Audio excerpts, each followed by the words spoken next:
বললাম, এত বছর তোমরা আছো, তোমাদের কখনো মনে হয়নি যে জীবনে সন্তান যদি কখনো আসে, তার জন্য বিবাহটা করা দরকার?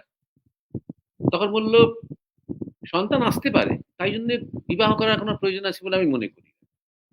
এরকম ধরনের সংস্কার, ট্রেডিশনাল সংস্কার আমাদের মধ্যে নেই। যাই হোক, সেসব নিয়ে আরো কথা হলো। কিন্তু তার থেকে আমার যে জিনিসটা মনে হলো, আপাত দৃষ্টিতে মনে হবে কত সংস্কার মুক্ত এরা। এটা কিন্তু সংস্কার মুক্তি নয়, এটা এক ধরনের পলায়নবাদ। বিবাহের যে মূল বিষয়টা, সেটা হচ্ছে পুরো সমাজকে আরো সামগ্রিকভাবে আরো উত্তরণের দিকে নিয়ে যাওয়া। অন্তত ভারতবর্ষ এককালে তাই ভেবেছে। আরেকটা হচ্ছে যে দুটো পরিবারের মিলন, আরেকটা হচ্ছে উন্নত সন্তান নিয়ে আসা।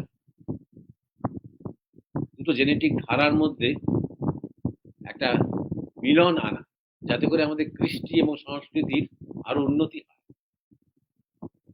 বিবাহ মানে শুধুমাত্র একজন ইন্ডিভিজুয়ালের সাথে আরেকজন ইন্ডিভিজুয়ালের একসাথে থাকা নয়, তার চেয়ে আরো বড় কিছু। এখানে সামগ্রিক দায়িত্ব রয়েছে। শুধুমাত্র আমার ইচ্ছা, আমার রুচি, আমার অধিকার, এই প্রশ্নটা নয়। তাই জন্যে মেয়েটি যে কথাটা বলছে, এটা সংস্কার শূন্য। আর আমরা যেটা হতে চাইছি সেটা হচ্ছে সংস্কার মুক্ত, যার মধ্যে কোনোদিন কোনো সংস্কার তৈরিই হলো না, তাকে বলা হয় সংস্কার শূন্য। তার মানে কি সে কি বোধের কাছাকাছি চলে গেল? একেবারেই না। সে একটা জান্তব, স্বার্থপর জীবনকে খুব লিবারেলিজম বা খুব উদারবাদের নিরিখে সাজাচ্ছে। সে খুবই একটা স্বার্থপর, একটা সংকীর্ণ, একটা লিমিটেড জীবন যাপনকে একটা শুধুমাত্র শারীরিক স্থূল চাহিদাকে পরিপূরণ করতে, একটা কম্প্যানিয়নশিপ, একটা বন্ধুত্ব চাহিদা পূরণ করতে যে জীবনটা যাপন করছে, ছেলেটার মানে মান রাখতে তার পরিবারের সাথে গিয়ে আলাপও করে আসছে, সবই করছে শুধুমাত্র তাকে হাতে রাখার জন্য, তাকে খুশি রাখার জন্য। কিন্তু এটা ঠিক একটা মিলন হচ্ছে না। এর পিছনে একটা সমাজ নেই, এর পিছনে একটা প্রেক্ষিত নেই। সুতরাং এটা সংস্কার শূন্য। আর যে যোগী আস্তে আস্তে আস্তে আস্তে ধ্যানের মাধ্যমে, বিচারের মাধ্যমে এবং তার যোগের মাধ্যমে সমস্ত জগতের মধ্যে সেই এককে প্রত্যক্ষ করছেন, যখন তার মধ্যে সমস্ত ঘৃণা, সমস্ত হিংসা, সমস্ত ক্রোধ, সমস্ত বৈষম্য বুদ্ধি কেটে যাচ্ছে, তখন তার আর কোনো সংস্কার মানার আর প্রয়োজন হচ্ছে। হয়তো কোনো কোনো জায়গায় গিয়ে মানুষের রুচি দেখে, মানুষের সংস্কার দেখে তাদের মতন করে তিনি সংস্কার মানছেন, যাতে তারা আঘাত না পায়। কিন্তু তার নিজের কোনো সংস্কার তখন আর নেই। তিনি সংস্কার মুক্ত। তিনি সংস্কারকে আধার করে উঠে আস্তে আস্তে আস্তে আস্তে সমস্ত সংস্কারের পারে চলে গেছে।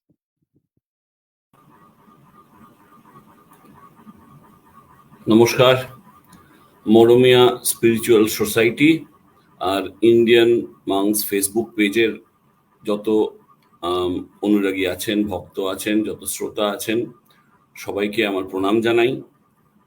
আজকে এই সৎসঙ্গে, এই জিজ্ঞাসার আলোচনায়, আষাঢ় মাস চলছে, জুন শেষ হচ্ছে, জুলাই কালকে শুরু। আমাদের দেশে সব জায়গায় বর্ষা এসে গেছে, আর সারাদিন ধরে বৃষ্টি হচ্ছে অনেক জায়গায়। যদি আমাদের এখানে অত বৃষ্টি হচ্ছে না, তাও অনেক জায়গাতেই প্রচুর বৃষ্টি হচ্ছে। আর এই বৃষ্টিতে আজকে সকাল থেকেই একটি গান আমার খুব মনে আসছে, মান্নাদের একটি গান, পুলক বন্দ্যোপাধ্যায়ের লেখা। সেটা হচ্ছে মডার্ন গান একটা, রিমঝিম ঝিম বৃষ্টি, মাটির কানে কানে কি কথা নিয়ে পরে ঝরে ঝরে, আমার সারাদিন কিভাবে কেটে যায় শুধু তুমি তুমি তুমি তুমি করে। আজকে যারা এই সৎসঙ্গ শোনেন, অনেকেরই এরকম মনে হয় যে রোববার সকাল থেকেই একটা যেন সন্ধেবেলার একটা টান সমানে আমাদের অনুভব করি, যে আজকে সারাদিনের শেষে আজকে সৎসঙ্গ আছে, আজকে শুনবো, আজকে শুনবো। সকাল থেকেই এই মনের ভাবটা চলতে থাকে। আজকেও আমার মনে হয় না অনেকের এরকম ব্যতিক্রম হয়েছে, আমার তো নিশ্চয়ই হয়নি। সকাল থেকেই একটা মনের ভাব রয়েছে যে সন্ধ্যাবেলা সৎসঙ্গ আছে। এই যে তুমি তুমি করে, এই তুমি এটা একটি প্রেমের গান, কিন্তু এই তুমি এখানে হচ্ছে এই সৎসঙ্গ। এই তুমি হচ্ছে গুরু মহারাজের সঙ্গে সৎসঙ্গ করা, এই জয়দীপ মহারাজের কথা শোনা। এই তুমি তুমি করতে করতে সকাল থেকে সময় কেটে গেছে। এখন সেই সময় এসছে, আমরা সৎসঙ্গে, আমরা আলোচনায় এখানে এসে উপস্থিত হয়েছি সবাই। বৃষ্টি যেমন ঝরে পড়ে সব শুকনো মাটির ভেতর খাল বিল সব ভরিয়ে দেয়, গুরু মহারাজ যেরকম বলতেন যত ডোবা, নদী নালা পুকুর যা যা আছে সবকিছু যেমন বৃষ্টির জলে ভরে যায়, ঠিক সেরকম ভাবে আবার বৃষ্টি পড়ছে। আমাদের ভেতর যত জিজ্ঞাসার যত খানাখন্দ আছে, আমাদের যত অসম্পূর্ণতা আছে, সবকিছু ভরিয়ে দেওয়ার জন্যে আজকে আমাদের প্রণম্য জয়দীপ মহারাজ আবার আলোচনায় এসছেন। আমি আর বেশিক্ষণ সময় না কাটিয়ে আমার সহ সঞ্চালক উমেশকে স্ক্রিনে ডেকে নিচ্ছি। নমস্কার, সকলে আমার প্রণাম নেবেন। প্রদীপ দা, আপনাকে বৃষ্টি ভরা শুভেচ্ছা। খুব অসাধারণ আপনি বললেন যে যেভাবে করে বৃষ্টির প্রতীক্ষা করে থাকে মাটি, এবং গুরু মহারাজ যেভাবে বলেছেন যে খাল খন্দ নালা সব ভরিয়ে দেয়, জীবনকে প্লাবিত করে মহারাজের আগমন, মহারাজের কথা, সেইটাই আমরা নিরন্তর অনুভব করি এবং দর্শকও করেন। তাই শুধু রিতালিতে মহারাজ আছেন, তার সময় সেইভাবে নেই এবং আমাদের সঙ্গে ওদের সময়ের ব্যবধানও রয়েছে, তবু তিনি এই আমাদের অনুরাগী দর্শকদের কথা ভেবে এই লাইভ সৎসঙ্গ অনুষ্ঠানে উপস্থিত হন। ইন্ডিয়ান মঙ্কস ফেসবুক পেজ এবং মরমী স্পিরিচুয়াল সোসাইটির আজকের অনুষ্ঠানে যারা উপস্থিত আছেন তাদের সকলকে স্বাগত জানাই। আজকের অনুষ্ঠান প্রার্থনার শক্তি। আপনাদেরকে বলি যে মহারাজ অত দূর থেকে আপনাদের কথা ভেবে, আমাদের কথা ভেবে আমাদেরকে উজ্জীবিত করার জন্য নিরন্তর কথা বলে চলেছেন। আপনাদের কাছে একটি অনুরোধ, আপনারা যদি অনুষ্ঠানটি শেয়ার করেন তাহলে আরো অনেক মানুষের কাছে পৌঁছানো যায়, মহারাজের যে উদ্দেশ্য সেটাও কিছুটা সার্থক হয়, এবং এইটুকু দায়িত্ব আমাদের হয়তো নিতে হয়। আমরা আজকের অনুষ্ঠান প্রার্থনা শক্তিতে মহারাজকে স্বাগত জানাবো। নমস্কার প্রদীপ এবং উমেশ, তোমাদেরকে আমার শুভেচ্ছা ভালোবাসা জানাই, এবং যত দর্শক শ্রোতা আছে Indian monks Facebook page, Moromia spiritual society YouTube চ্যানেলের যত ভক্তরা রয়েছে, গ্রাহকেরা রয়েছে, আগ্রহীরা রয়েছে, তাদের সবাইকে শুভেচ্ছা, প্রীতি, ভালোবাসা, সব কিছু জানাই। অনেক দূর থেকে বাংলায় বেশ 2-3 সপ্তাহ অন্তর অন্তর একবার করে সৎসঙ্গ করতে পেরে ভালোও লাগছে, আলোচনা করার সুযোগ পেয়ে ভালোও লাগছে। জেনে খুব ভালো লাগছে যে ওখানে বৃষ্টি শুরু হয়েছে। সব শুনছিলাম ভারতের খবর যে ভীষণ গরম, অসম্ভব গুমোট, আর্দ্র, ভীষণ বৃষ্টি শুরু হয়েছে, ভালো হয়েছে। এখানে সামার টাইম শুরু হলো, অফিসিয়ালি বলা যেতে পারে। বাতাসের গতি পাল্টালো, প্রখর রোদ্দুর। দক্ষিণ ইতালিতে আছি, প্রচন্ড চাবুকের মতো রোদ্দুর, কিন্তু যেই সন্ধে নামছে বেশ স্নিগ্ধ হয়ে যাচ্ছে, ঠান্ডা হয়ে যাচ্ছে, হাওয়া দিচ্ছে সমুদ্রের ধার, আর আর্দ্রতা নেই, খুবই সামান্য। অর্থাৎ গুমোট, সেই গরম লাগছে, চ্যাট করছে, জামা কাপড় শরীরে আটকে থাকছে, সারাক্ষণ মানে মাথা ঘেমে যাচ্ছে, সেরকম না, এবং এই স্বাস্থ্যকর। যাই হোক, সবাইকে শুভেচ্ছা জানিয়ে শুরু করার সময় বলি যে পার্থিব মণ্ডল বারবার একই কথা জিজ্ঞাসা করছে এখানে, যে এখানে প্রশ্ন করা যাবে কি না। যে সবাইকে বলি যে যখন কেউ কোনো জিজ্ঞাসা করবেন, একবার লিখলেই আমরা পড়তে পারি, 4বার লিখলে যে বেশি পড়তে পারি তা কিন্তু না। একবার লিখলেই আমরা মানে পড়তেও পারি এবং সেগুলো উত্তর দেওয়ার মতন অবস্থাতেও থাকি। হ্যাঁ, এখানে জিজ্ঞাসা করা যায়। আমি ইচ্ছা করেই প্রশ্ন বলছি না, জিজ্ঞাসা বলছি, কারণ এখানে জিজ্ঞাসা করা হয়, যা যখন জানতে চাই আমরা তখন জিজ্ঞাসা করি। যখন পরখ করি তখন প্রশ্ন করি। এখানে জিজ্ঞাসা করা যায় কিন্তু সঙ্গে সঙ্গে উত্তর পাওয়া যায় না, বা সঙ্গে সঙ্গে মীমাংসা হয় না। কারণ আমরা ক্রম অনুযায়ী জিজ্ঞাসাগুলো মীমাংসা করি। যেমন আজকে যে জিজ্ঞাসাগুলো নিয়ে আমরা আলোচনা করছি সেগুলো হয়তো কয়েক মাস আগে, ৩ মাস কি ৪ মাস আগেকার জিজ্ঞাসা, বিভিন্ন মাধ্যমে এসেছে, লাইভে এসেছে, হোয়াটসঅ্যাপে এসেছে, ফেসবুকে এসেছে। সেই মাধ্যমগুলোকে জোগাড় করে ক্রম অনুযায়ী আমরা আলোচনা করি। আজকে যে জিজ্ঞাসাগুলো পাওয়া যাবে লিখে রাখা হবে, এবং সেগুলো যখন সময় হবে সেই ক্রম অনুযায়ী হয়তো ২ মাস বা ৩ মাস বা ৪ মাস পরে তখন সেগুলোকে নিয়ে আলোচনা করা যাবে। হ্যাঁ, উমেশ বল। হ্যাঁ মহারাজ, আমরাও দর্শকদেরকে বলতে চাই যে আপনারা নিশ্চয়ই জিজ্ঞাসা করবেন, কিন্তু তার সঙ্গে শুনুন মহারাজ যখন কথা বলবেন আপনাদের জিজ্ঞাসাগুলো নিশ্চয়ই একটা সময় স্থান পাবে এবং সেগুলো মীমাংসা হবে। আজকের যে অনুষ্ঠান প্রার্থনার শক্তি, তাতে আজকে প্রথম যার জিজ্ঞাসা স্থান পেয়েছে তিনি হলেন জয়দেব। তিনি মহারাজের কাছে, তিনি মহারাজকে লিখেছেন, মহারাজ খাদ্যের সঙ্গে কি কোনো তিথি, নক্ষত্র বা দিনের ব্র্যাকেটে বার সম্পর্ক আছে? প্রণাম মহারাজ, লিখেছেন জয়দেব আজকের প্রথম জিজ্ঞাসা। এই কথার প্রসঙ্গে বলতে হবে যে হ্যাঁ আছে। যারা খুব মানে তাদের ক্ষেত্রে খুব বেশি আছে, আর অন্যদের ক্ষেত্রে আমি ঠিক বলতে পারবো না। নানা রকমের বিধি আছে, নানা রকমের বিধান আছে। তিথি, বার, সোমবার, শনিবার, মঙ্গলবার, ষষ্ঠী, একাদশী, পূর্ণিমা, অমাবস্যা, অনেক কিছু আছে। এবারে সত্যি কথা বলতে কি যে আমি এমন একজন গুরুকে পেয়েছি যিনি সংস্কারের ঊর্ধ্বে ছিলেন, খুব প্র্যাকটিক্যাল শিক্ষা দিতেন। তিনি খুব একটা তিথি বার নিয়ে আমাদের কিছু তেমন শিক্ষা দেননি। সুতরাং সেগুলো আলাদা করে অত বেশি মানামানি না করেও মোটামুটি দিব্যি সুস্থভাবেই, ভালোভাবেই তো এখনো বেঁচে আছি, যদি স্বাস্থ্যের কথা বলতে হয়। কারণ সাধারণত স্বাস্থ্যের দোহাই দিয়েই এই তিথি বারগুলো পালন করা হয়। সুতরাং অতিরিক্ত যারা করেন তারা নিশ্চয়ই ভালো জানেন, এবং তারা যেহেতু মানেন তাই জন্যে তাদের ক্ষেত্রে অনেক সম্পর্ক আছে। সেই সম্পর্কগুলো তারাই নির্ণয় করতে পারবেন যে সোমবার দিন কি খেতে হয়, কি মঙ্গলবার দিন কি খেতে হয় না, বা শনিবার দিন কি করতে হয়, অমুক তিথি, অমুক নক্ষত্র। আমার যেটা মনে হয় প্র্যাকটিক্যালি যে মাঝে, মাঝে উপবাস করা ভালো। মাসে ১ বার কি মাসে ২ বার। তো সেটা বিশেষ যদি একটা আমরা দিন ঠিক করি তাহলে হয়তো সুবিধে হয়। আর ভারতবর্ষে ধর্মের নামে বা দেবতার নামে বা বিগ্রহের নামে যখন আমরা কিছু করি, তখন লোকে সেটা বেশি মনে রাখে, বেশি পালন করে। এছাড়া আরেকটা যেটা কথা, সেটা হচ্ছে পূর্ণিমা, অমাবস্যা এবং একাদশীর দিনগুলোতে চাঁদের যে প্রভাব, মাধ্যাকর্ষণের প্রভাব, সেটা যে পৃথিবীতে এবং আমাদের শরীরের মধ্যে পড়ে, সে নিজেই আমরা বুঝতে পারি। আমাদের শরীরে শ্লেষ্মা বেড়ে যায়। যারা বাতের রোগে ভোগে তাদের বাতের কষ্ট বেড়ে যায়।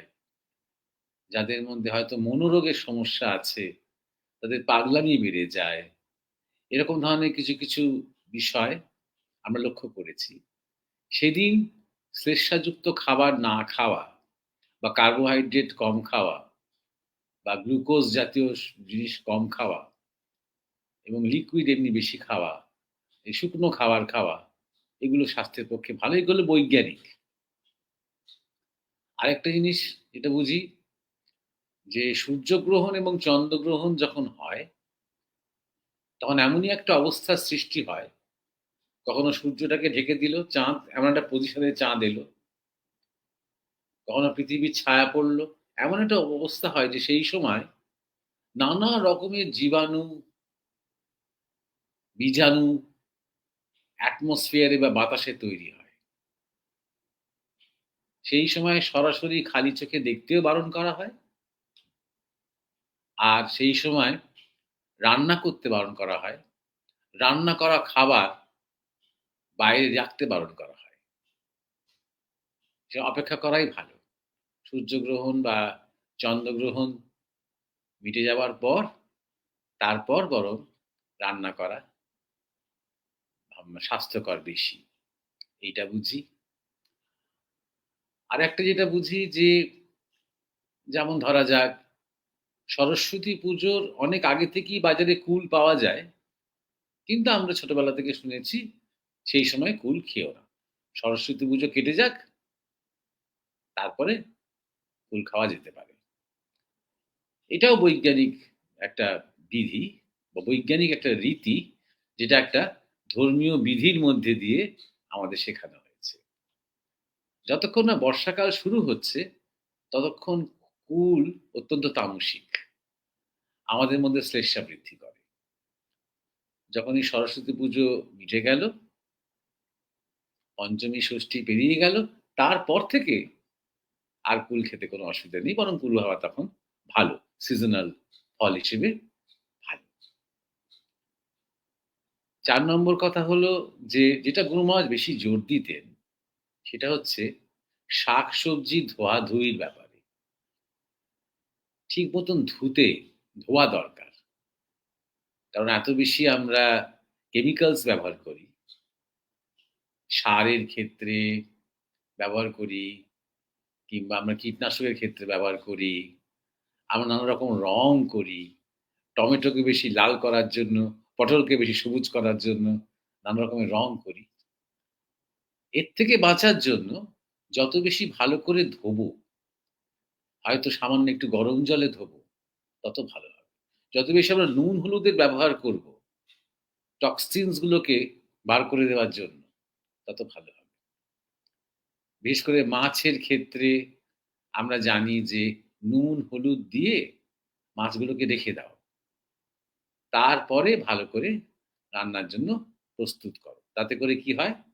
মাছের যে অ্যাসিড রয়েছে, যা কিছু শরীরের ক্ষতি করতে পারে, যা কিছু টক্সিনস রয়েছে, সেগুলো মুক্ত হয়ে যাবে এবং শরীরের কোনো ক্ষতি হবে না। এই সমস্ত বিষয়গুলো ধোয়াধুয়ি করে খাওয়া, শাক, সবজি, ফল-মূল, হ্যাঁ? রাত্রিবেলাতে একটু কম খাওয়া, হালকা খাওয়া, যা কিছু ভুরিভোজ যদি করতেই হয়, দিনের বেলাতে খাওয়া, বেশি দেরি না করা, বাসি খাবার না খাওয়া, এইগুলো বেশি গুরুত্বপূর্ণ আমার মনে হয়। আর একাদশী, পূর্ণিমা, অমাবস্যা বা গ্রহণ, এইগুলোকে একটুখানি মেনে চলা, একটুখানি পালন করা, এইগুলো বেশি গুরুত্বপূর্ণ বলে আমি মনে করি। এবারে এই নিয়ে অনেকের বিভিন্ন লোকের বিভিন্ন রকমের মত থাকতে পারে। আর সিজনে যে সময়তে যেটা পাওয়া যায়, সেই সময়তেই সেইটা খাওয়া ভালো। মানে জোর করে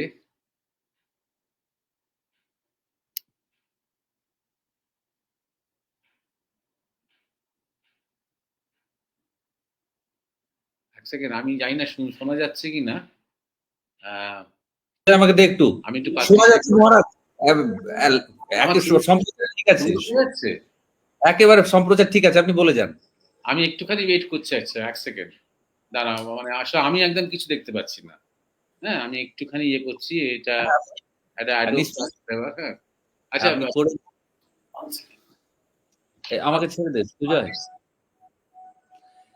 মহারাজের ওখানে স্ট্রিমিং এ একটু অসুবিধা হচ্ছে। আপনারা শুনছিলেন মহারাজ প্রথমেই জয়দের যে জিজ্ঞাসা সেটা নিয়ে আলোচনা করছেন এবং তিনি মহারাজের কাছে জানতে চেয়েছিলেন খাদ্যের সঙ্গে তিথি নক্ষত্র বা দিনের বারের সম্পর্ক আছে কিনা। এইটা নিয়ে মহারাজ স্মরণ করলেন তার গুরুদেব স্বামী পরমানন্দকে। তার কাছে তিনি যে শিক্ষা পেয়েছেন সেই শিক্ষায় সেইভাবে করে বার, তিথি এইগুলোকে মানতে বলা হয়নি। এবং তিনি জানিয়েছেন যে সেইগুলোর সঙ্গে তিনি যুক্ত থেকে সুস্থ আছেন, কারণ স্বাস্থ্যের সঙ্গেই খাদ্যের সম্পর্ক। এবং তার সঙ্গে মহারাজ আমাদের যে বিষয়গুলো নিয়ে আলোচনা করছিলেন যে পূর্ণিমা বা অমাবস্যা বা একাদশীর ক্ষেত্রে যখন আসে, তখন আমরা বেশ কিছু খাদ্যের দিকে খাদ্যের ব্যাপারে যদি একটু সচেতন হই, যদি আমরা একটু শুকনো খাবার খাই, একটু লিকুইড খাই, তাহলে আমরা ভালো থাকি। কারণ সেই সময় মাধ্যাকর্ষণ শক্তির জন্য কি হয়, শরীরের যে জলীয় সেগুলো জলীয় যে উপাদানগুলো রয়েছে সেগুলো খুবই ঊর্ধ্বমুখী হয়, তাতে আমাদের বাত ইত্যাদি ব্যথা বাড়ে। তার সঙ্গে মহারাজ বলছিলেন, আপনারা শুনলেন যে আমাদের যে আমরা যে শাকসবজি খাই সেগুলো যদি একটু ধুয়ে খাওয়া যায়, হ্যাঁ, বা মাছের ক্ষেত্রে আমরা যদি একটু নুন হলুদ দিয়ে রাখি তাহলে তার টক্সিক যে উপাদানগুলো সেগুলো নষ্ট হয়।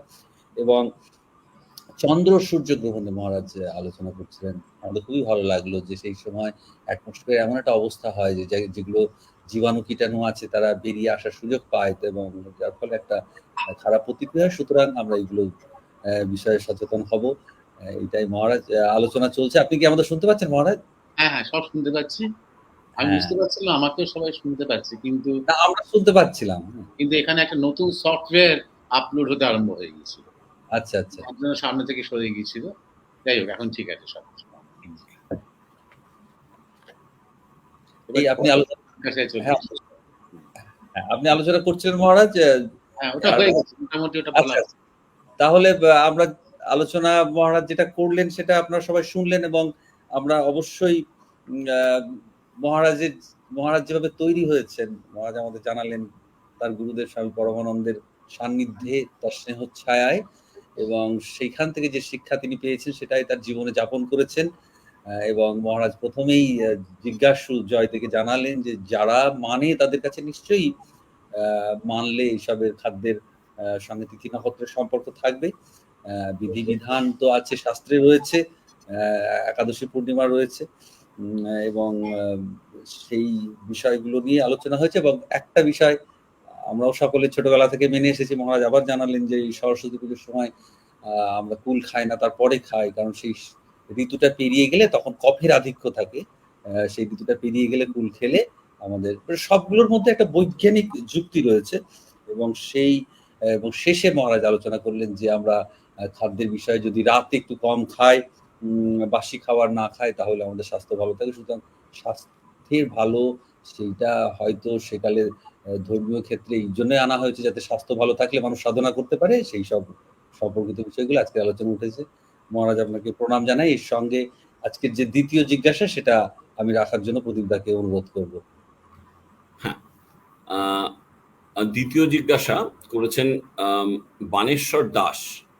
উনি জিজ্ঞেস করছেন, উনি জিজ্ঞাসা রয়েছে, মহারাজ নেতাজি কি এখনো সশরীরে বেঁচে আছেন? আপনার অনুভূতি কি বলে এই বিষয়ে?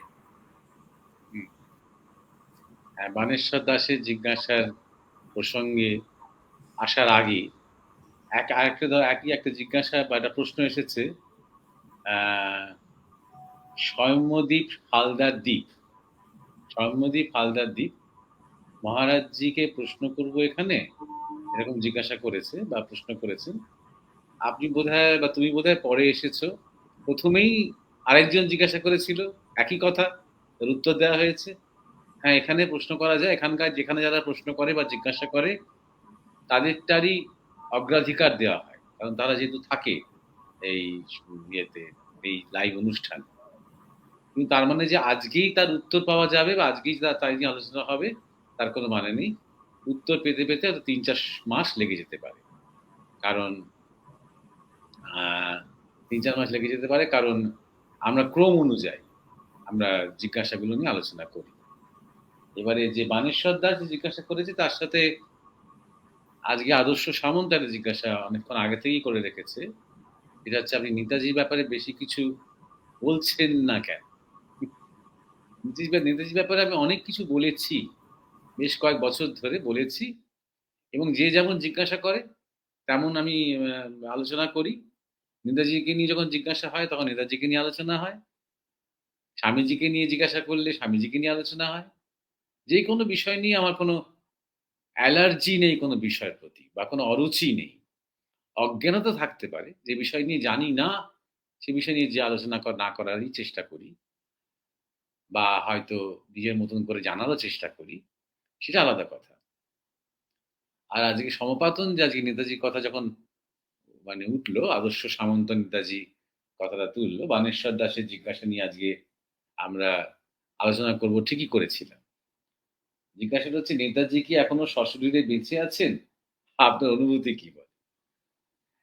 অনুভূতিতে যাওয়ার আগে আমি বলি যে তিনি সশরীরে গত হয়েছেন এমন কোনো অনুভূতি তো এখন আমরা পাইনি। এমন কোনো প্রমাণ তো আজ পর্যন্ত কোনো সরকার, কোনো এজেন্সি, কোনো গোয়েন্দা দপ্তর, কোনো মর্গের কোনো সার্টিফিকেট, কোনো শ্মশানের সার্টিফিকেট আজ পর্যন্ত তো প্রমাণ করতে পারেনি যে নেতাজি নেই বা নেতাজির শরীরটাকে দাহ করা হয়েছে বা অন্য কোনোভাবে সেটাকে ডিসপোজ করা হয়েছে। এটা তো প্রথম কথা। সুতরাং তিনি বেঁচে আছেন কিনা বোঝার আগে বুঝতে হবে তিনি মারা গেছেন কিনা। এবার তিনি যে চলে গেছেন, তিনি যে শরীরে নেই, এমন কোনো প্রমাণ কিন্তু এখনো পর্যন্ত সদর্থকভাবে কেউ দিতে পারেনি। লোকে শুধু বলে ৪৫-এর বিমান দুর্ঘটনায় মারা গেছে। আরেক দল বলে রাশিয়াতে তাকে গুলি করে মারা হয়েছে। আরেক দল বলে যে ফয়জাবাদের রাম রাম ভবনে তার মৃত্যু হয়েছে, গুপ্তার ঘাটে তার শেষকৃত্য হয়েছে। এরকম অনেক কিছু অনেকে বলে, কিন্তু এখনো পর্যন্ত তার কোনো তথ্য, প্রমাণ, নথি কিছুই নেই। এটা প্রথমত খুব গুরুত্বপূর্ণ। আর ফয়জাবাদের এই গুমনাই বাবার যে তত্ত্ব, সেই তত্ত্ব অনুযায়ী আমরা অবশ্যই মনে করতেই পারি যে তিনি নেতাজি ছিলেন। কিন্তু গুমনামি বাবা বা সেই নেতাজি বা সেই ভগবানজি ১৯৮৫ সালের ১৬ই সেপ্টেম্বর সত্যি, সত্যি শরীর ছেড়েছিলেন কিনা তাই নিয়ে অনেক প্রশ্ন আছে। সেও এক ধরনের ধোঁয়াশা। স্মোক বম্ব বলা হয় যুদ্ধের ভাষায়। খেয়াল রাখতে হবে নেতাজি একজন অসাধারণ রণনীতিকার। তিনি সবসময় কৌশল ভাবতেন সমস্ত ক্ষেত্রে। শুধু যুদ্ধক্ষেত্রে জেনারেল হয়ে নয়, জীবনের ক্ষেত্রেও, রাজনীতিতেও তিনি সবসময় স্ট্র্যাটেজি নিয়ে চিন্তা করতেন। সুতরাং ১৯৪৫ সালের যে বিমান দুর্ঘটনা, তাতে তার যে মৃত্যুর খবর, এটাও তাঁরই তৈরি করা স্ট্র্যাটেজি। এটা কারো চক্রান্ত নয়। মুশকিলটা হচ্ছে তার স্ট্র্যাটেজিটাকে ভারতের সরকার সেই সময় চক্রান্তে পরিণত করল। তার সেই অ্যালাইড ফোর্সেসদের, অর্থাৎ মিত্র শক্তির দেশগুলো সরকারকে চোখে ধুলো দেওয়ার তার যে নীতি, সেই নীতিটা তাকে বুমেরাং করানো হলো তার বিরুদ্ধেই ব্যবহার করে। তাকে মৃত বলে ঘোষণা করে তার ভূমিকাকে অপ্রাসঙ্গিক করে দেওয়ার চেষ্টা করা হলো। তিনি নিজেই ব্যাপারটা শুরু করেছিলেন, কিন্তু সেটাকে একটা অস্ত্র হিসেবে তার বিরুদ্ধে কাজে লাগানো হলো। এটাই রাজনীতি। এই রাজনীতি এখনো হয়, সবসময় হয়। এবং সেই সময় সেই স্মোক বম্ব তৈরি করা ছাড়া নেতাজির কোনো উপায় ছিল না। তার যাওয়ার কোনো জায়গা ছিল না। তার পক্ষে ভারতে ফেরা সম্ভব নয়। ভারত পরাধীন। ইংরেজদের শাসন চলছে এবং ইংরেজদের চোখে তিনি এনিমি নাম্বার 1। তার পক্ষে জাপান ফিরে যাওয়া সম্ভব ছিল না। জাপান বিধ্বস্ত। জাপান তখন অধিকৃত হতে চলেছে মিত্র শক্তির দ্বারা। জার্মানিতে ফিরে যাওয়া সম্ভব ছিল না। জার্মানি তছনছ হয়ে গেছে। ইংল্যান্ড, আমেরিকা তার শত্রু। সুতরাং রাশিয়ার সাথেই একমাত্র তা সম্ভব ছিল, যদিও রাশিয়া ইংল্যান্ডের বন্ধু হয়ে দ্বিতীয় বিশ্বযুদ্ধে প্রবেশ করেছিল, কিন্তু অ্যালাইড ফোর্সেসের সাথে রাশিয়ার সম্পর্ক কোনোদিনই খুব একটা ভালো ছিল না। রাশিয়া এই যুদ্ধে খুব একটা অংশগ্রহণ করেওনি। হিটলার আক্রমণ করার পর রাশিয়া বাধ্য হয়েছিল। রাশিয়ার সাথে নেতাজির একটা সম্পর্ক আগে থেকেই তৈরি হয়েছিল। নেতাজি মনে মনে তৈরি হয়েছিলেন, জানতেন জাপান হারবে এবং তাকে আশ্রয় নিতে হবে কোথাও একটা। তাই স্টালিন রাশিয়াতে তিনি আশ্রিত হয়েছিলেন, সেখানে কিছুকাল ছিলেন। চায়নার সাথেও তার সুসম্পর্ক তৈরি হয়েছিল। মাও জেদুং এর সাথে তার একটা ব্যক্তিগত সখ্যতা তৈরি হয়েছিল। তারপরে তিনি বেশ অনেক বছর উত্তরপ্রদেশের বিভিন্ন অঞ্চলে সন্ন্যাসী হয়ে আত্মগোপন করে থেকেছেন এবং তার এই বিদেশের সাথে যোগাযোগগুলো কিন্তু আগাগোড়া থেকেছে। তিনি ভারতে ঠাঁই পড়ে থাকেননি। তিনি মাঝে, মাঝেই বর্ডার ক্রস করে বিদেশে গেছেন। হয়তো ভাবতে পারা যাবে এটা একটা রহস্য যে কি করে তিনি এটা করতে পারলেন? আত্মগোপন করা অবস্থায় তিনি কি করে বিদেশ যেতে পারলেন?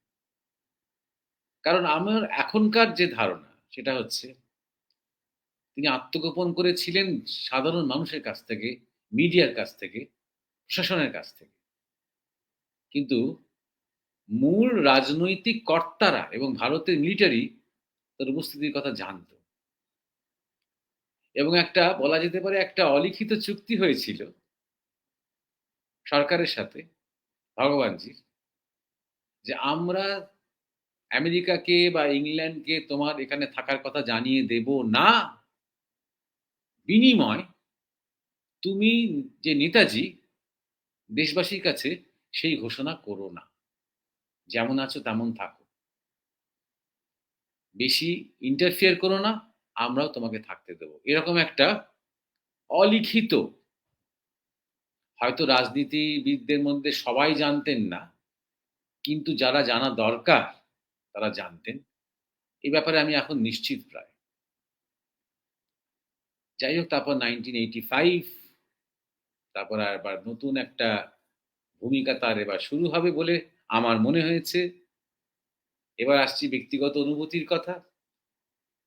যখন ভগবানজি ছিলেন, তখন ভগবানজি নিজেই বলতেন যে, যতক্ষণ না ভারত মাতা তার শৃঙ্খল থেকে মুক্ত হবে, যতক্ষণ না তিনি ভারত মাতার মুখে হাসি ফোটাতে পারবেন, ততক্ষণ পর্যন্ত জগন্মাতা তাকে মুক্তি দেবে না।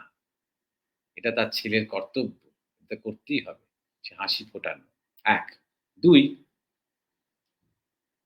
তিনি অখণ্ড ভারতের কথা বলতেন।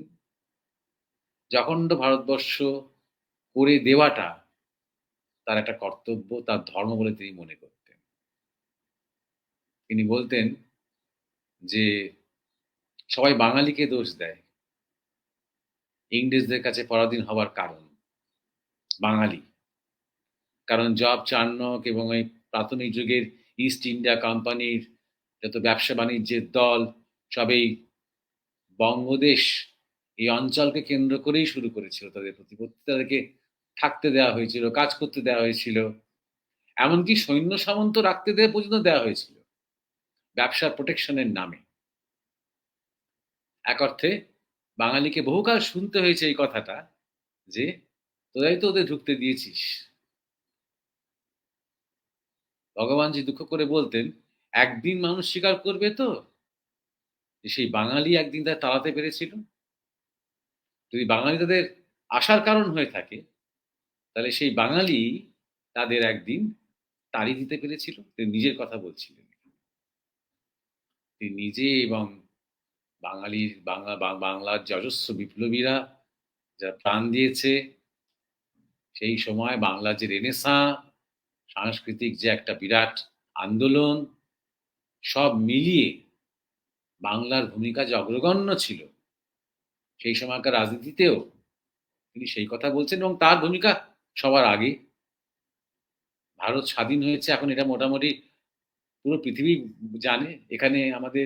এখানে পর্যন্ত আমাকে লোকে জিজ্ঞাসা করে যে, আহ, আমরা এতদিন শুধু গান্ধীর কথাই জানতাম, এখন নেতাজির কথা খুব শুনছি। সে ব্যাপারে তুমি কিছু বলো। তিনি কি আসল কারিগর? এটা এখন মোটামুটি প্রচার হয়ে গেছে সব জায়গাতে। ভারতের বিভিন্ন জায়গাতে, ভারতের বাইরে বিভিন্ন জায়গাতে যে ইন্ডিয়ান ন্যাশনাল আর্মি পিছিয়ে যাওয়ার পর ব্রিটিশ ইন্ডিয়ান আর্মিতে যে মিউটিনি হলো, যে বিদ্রোহ হলো, দেখা গেল যে ভারতের যে সমস্ত জওয়ানরা ব্রিটিশদের হয়ে কাজ করছে, তারা সবাই নেতাজি ভক্ত। তারা সবাই দেশের স্বাধীনতা চায়। তারা আর ব্রিটিশদের আন্ডারে কাজ করবে না। তাদের যে বন্দুক তাদের হাতে ধরিয়ে দিয়েছে ব্রিটিশরা, সেই বন্দুক এখন ব্রিটিশদের বিরুদ্ধেই ঘোরানো হচ্ছে। যখন ব্রিটিশরা বুঝতে পারলো দ্বিতীয় বিশ্বযুদ্ধের পরে, তখন দেখলো যে আর আমরা এখানে এদের জায়গাটা দখল করে রাখতে পারবো না। এত যে বিশাল মুনাফা আমাদের হয় এই দেশটা থেকে, এই দেশটাকে একদম যে ভিখিরি করে দিয়ে আমরা পৃথিবীর সবচেয়ে ধনী দেশ হতে পেরেছি, এই লেগাসি, এই এই ট্র্যাডিশন বন্ধ করতে হবে। এখন কয়েক পুরুষ ভোগ করতে পারবো যা আমরা লুট করতে পেরেছি। তো তারপরে আমাদের নিজেদের মানে ভবিতব্য নিজেদের তৈরি করতে হবে। এরকম করে বহু দেশ থেকেই তারা সরে গেল সেই সময়। ভারত থেকেও তারা সরে গেল। নেতাজি একটা মুখ্য কারণ ছিল এবং সবচেয়ে বড় কথা, এই মিউটিনি গুলো ছাড়াও ব্রিটিশরা জানতো নেতাজি বেঁচে আছে। ব্রিটিশ এটাও জানতো নেতাজি রাশিয়াতে যেকোনো সময় আরেকটা আর্মি তৈরি করে আবার আক্রমণ করতে পারে। সেই ভয় তাড়াহুড়ো করে 1948-এর মাঝামাঝি স্বাধীনতা আসার কথা, তাড়াহুড়ো করে 47-এই অগাস্টের মধ্যে কি করে পাততাড়ি গোটানো যায় এবং কি করে দেশটাকে আগে ভাগ করে দেওয়া যায় যাতে করে দেশটা দুর্বল হয় এবং নেতাজি ঢুকতে না পারে, তার ব্যবস্থা করলো ইংরেজরা। সুতরাং 85-এর অনেক আগে বারবার ভগবানজি বলেছেন যে যতক্ষণ এই পুরো ব্যাপারটা শুধরবে, যতক্ষণ না তিব্বত আবার স্বাধীন হবে এবং গোটা ভারত অখণ্ড হবে আবার, এটা আসল ভারতের চেহারা হওয়া উচিত, ততক্ষণ পর্যন্ত তার ছুটি নেই। এবং তিনি তখন খুব সাধারণ একজন রাজনৈতিক নেতা নন, তখন তিনি একজন মহাযোগী, যার অনেক অলৌকিক শক্তির পরিচয় সেই যুগের ভক্তরা, তার কাছাকাছি যারা আসতেন তারা পেয়েছেন, তারা দেখেছেন। সারা পৃথিবীর খবর তার একদম নখদর্পণে, লোকে যা খবরের কাগজে পায় না, লোকে যা অনুসন্ধান করেও পায় না, সব তিনি এমনভাবে বলতেন যেন তিনি চোখের সামনে দেখছেন এবং ঘটাচ্ছেন। এটা একটা কথা। আর আরেকটা কথা হচ্ছে, আমার গুরু মহারাজের কথা আমি বলি, এবার ব্যক্তিগত অনুভূতির কথা যেহেতু উঠলো, গুরু মহারাজ প্রভু জগৎবন্ধুর কথা বলতেন। প্রভু জগৎবন্ধু একজন মহাপুরুষ, আজিমগঞ্জেই তার জন্ম। যে প্রভু জগৎবন্ধু কিছুটা ধাঁধার মতন ভাষায়, ছান্দ ভাষা বলে, ক্রিপ্টিক ল্যাঙ্গুয়েজ বলে, তিনি ভবিষ্যৎবাণী করেছিলেন ভারতবর্ষ সম্বন্ধে। তাই তিনি বলেছিলেন একটা সময় এমন আসবে যখন ভারতের চরম দুর্দশা হবে এবং নানা দিক থেকে বিদেশি আক্রমণে একদম জর্জরিত হতে হবে এবং ভারতবর্ষের মধ্যেও ভেতরেও প্রচুর শক্তি ভারত বিরোধী হয়ে দেশটাকে টুকরো টুকরো করার চেষ্টা করবে আরেকবার। মনে হয় বোধহয় সব গেল গেল, চরম দুর্দিন। সেই সময় তোদের মৃত সর্দার এসে আবার হাল ধরবে এবং সবকিছু তখন ভালোর দিকে যেতে আরম্ভ করবে। এই মৃত সর্দার কথাটা বলতে গিয়ে গুরু মহারাজ বললেন, বুঝতে পারছিস তো প্রভু জগৎবন্ধু কার কথা বলছেন? সুভাষচন্দ্র বসুর কথা বলছেন। শুধু যেহেতু গুরু মহারাজ বলেছিলেন, প্রভু জগৎবন্ধুর কথা উদ্ধৃতি করে, আরেকজন মহাপুরুষের কথা উদ্ধৃতি করে, সেটাতে 100% একটা বিশ্বাস সেখানে আছে। এখানে আমার নিজস্ব অনুভূতির কোনো দাম নেই। আমি অত অনুভূতি আমার হয়ও না।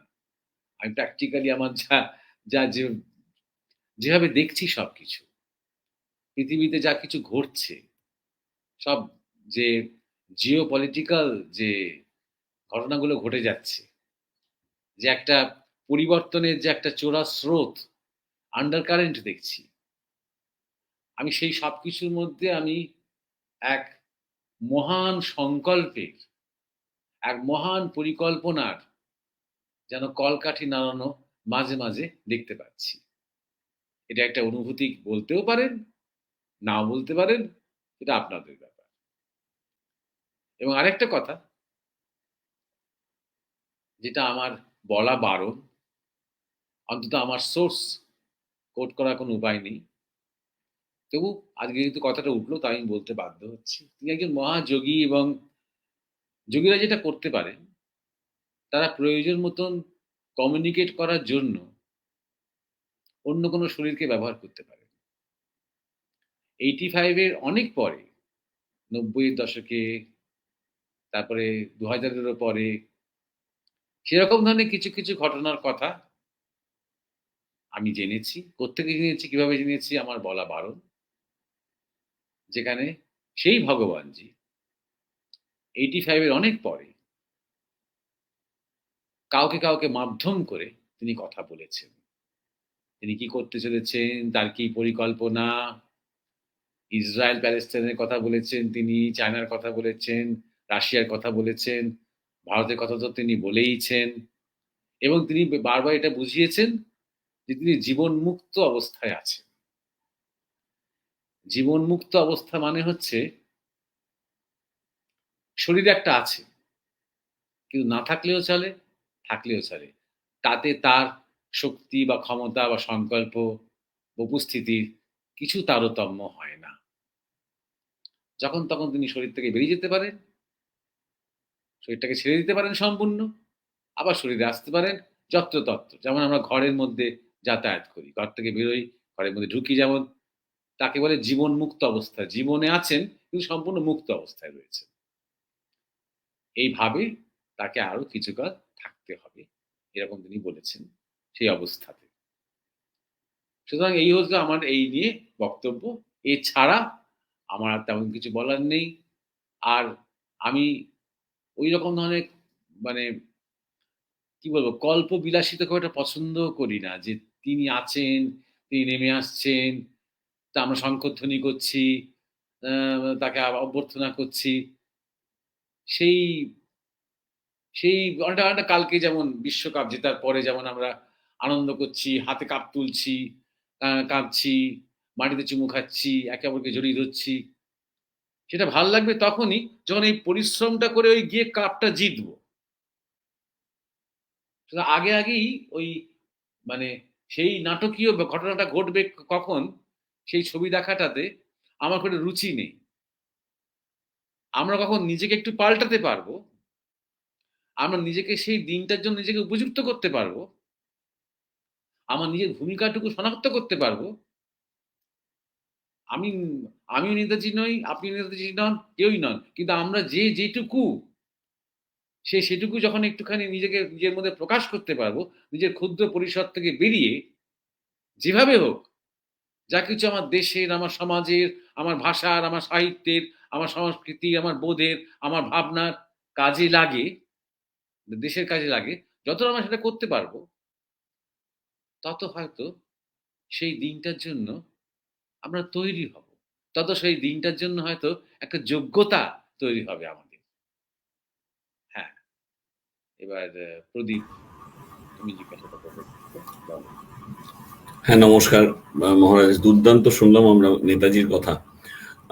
আপনি অনেক কিছুই এখানে পয়েন্ট আউট করে দিলেন আমাদের, যে এর আগে অনেকবার আপনি এই নিয়ে কথা বলেছেন। যখনই সময় হয়েছে, যখনই হয়েছে, আপনার কোনো সেরকম অ্যালার্জি নেই যে একটা টপিক নিয়ে কথা বলবেন অথবা বলবেন না, সেরকম নয়। বিবেকানন্দ নিয়ে, নেতাজি নিয়ে যখনই সুযোগ হয়েছে, প্রশ্ন উঠেছে, যখনই কেউ জিজ্ঞাসা করেছেন তখনই উত্তর দিয়েছেন। আপনি বলেছেন যে কোনো কনক্রিট প্রমাণ নেই। অনেক দল বলেন যে উনি মারা গেছেন, অনেকে বলেন মারা যাননি ইত্যাদি, কিন্তু কোনো কনক্রিট প্রমাণ নেই এখন অব্দি যে উনি ওই দিন সেই 1945 সালে উনি মারা গেছিলেন সেপ্টেম্বর মাসে। এই ঘটনাটা একটা স্মোক বম উনি তৈরি করেছিলেন নিজেই, যাতে উনি সেই অবস্থা থেকে, যেখানে ওনার অন্য কোথাও যাওয়ার উপায় ছিল না, সেখান থেকে যাতে উনি বেরিয়ে যেতে পারেন। তখন জাপানে যাওয়ার উপায় ছিল না, জার্মানিতে যাওয়ার উপায় ছিল না, ইউএসএ কিংবা ইংল্যান্ড অবশ্যই নয়। ওই জন্য রাশিয়ার সঙ্গে ওনার একটা, স্টালিনের সঙ্গে ওনার একটা সাক্ষাৎ ছিল, ওনার একটা বন্ধুত্ব ছিল। যেহেতু রাশিয়া খুব অ্যালাইড ফোর্সের খুব সঙ্গে খুব ভালো সম্পর্ক ছিল না, অতএব রাশিয়ার কাছে উনি গেছিলেন। চায়নার সঙ্গে, মাও সেতুংয়ের সঙ্গে ওনার খুব ভালো রিলেশনশিপ ছিল। সেই ওখানে কিছুকাল কাটানোর পর তারপর উনি চলে আসেন উত্তরপ্রদেশে, সন্ন্যাসী হিসেবে ওখানে ছিলেন, এবং ওখান থেকে উনি প্রায়ই বর্ডার ক্রস করে বিদেশে যেতেন অথবা অন্য অন্য জায়গায় যেতে পারতেন। কারণ সেখানে আমাদের আমাদের ইন্ডিয়ান আর্মি এবং গভর্নমেন্টের বেশ কিছু সিলেক্টেড লোকজন, তারা নেতাজিকে জানতেন যে উনি রয়েছেন, এবং গভর্নমেন্টের সঙ্গে হয়তো একটা অলিখিত চুক্তি ছিল যে নেতাজি ওখানে থাকবেন, নিজেকে প্রকাশ করবেন না, এবং গভর্নমেন্টও তাহলে ওনাকে ওখানে থাকতে দেবে। এইরকম ধরনের একটা অলিখিত একটা চুক্তি হয়তো ছিল, যার জন্য উনি আনডিস্টার্বড হয়ে থাকতেন।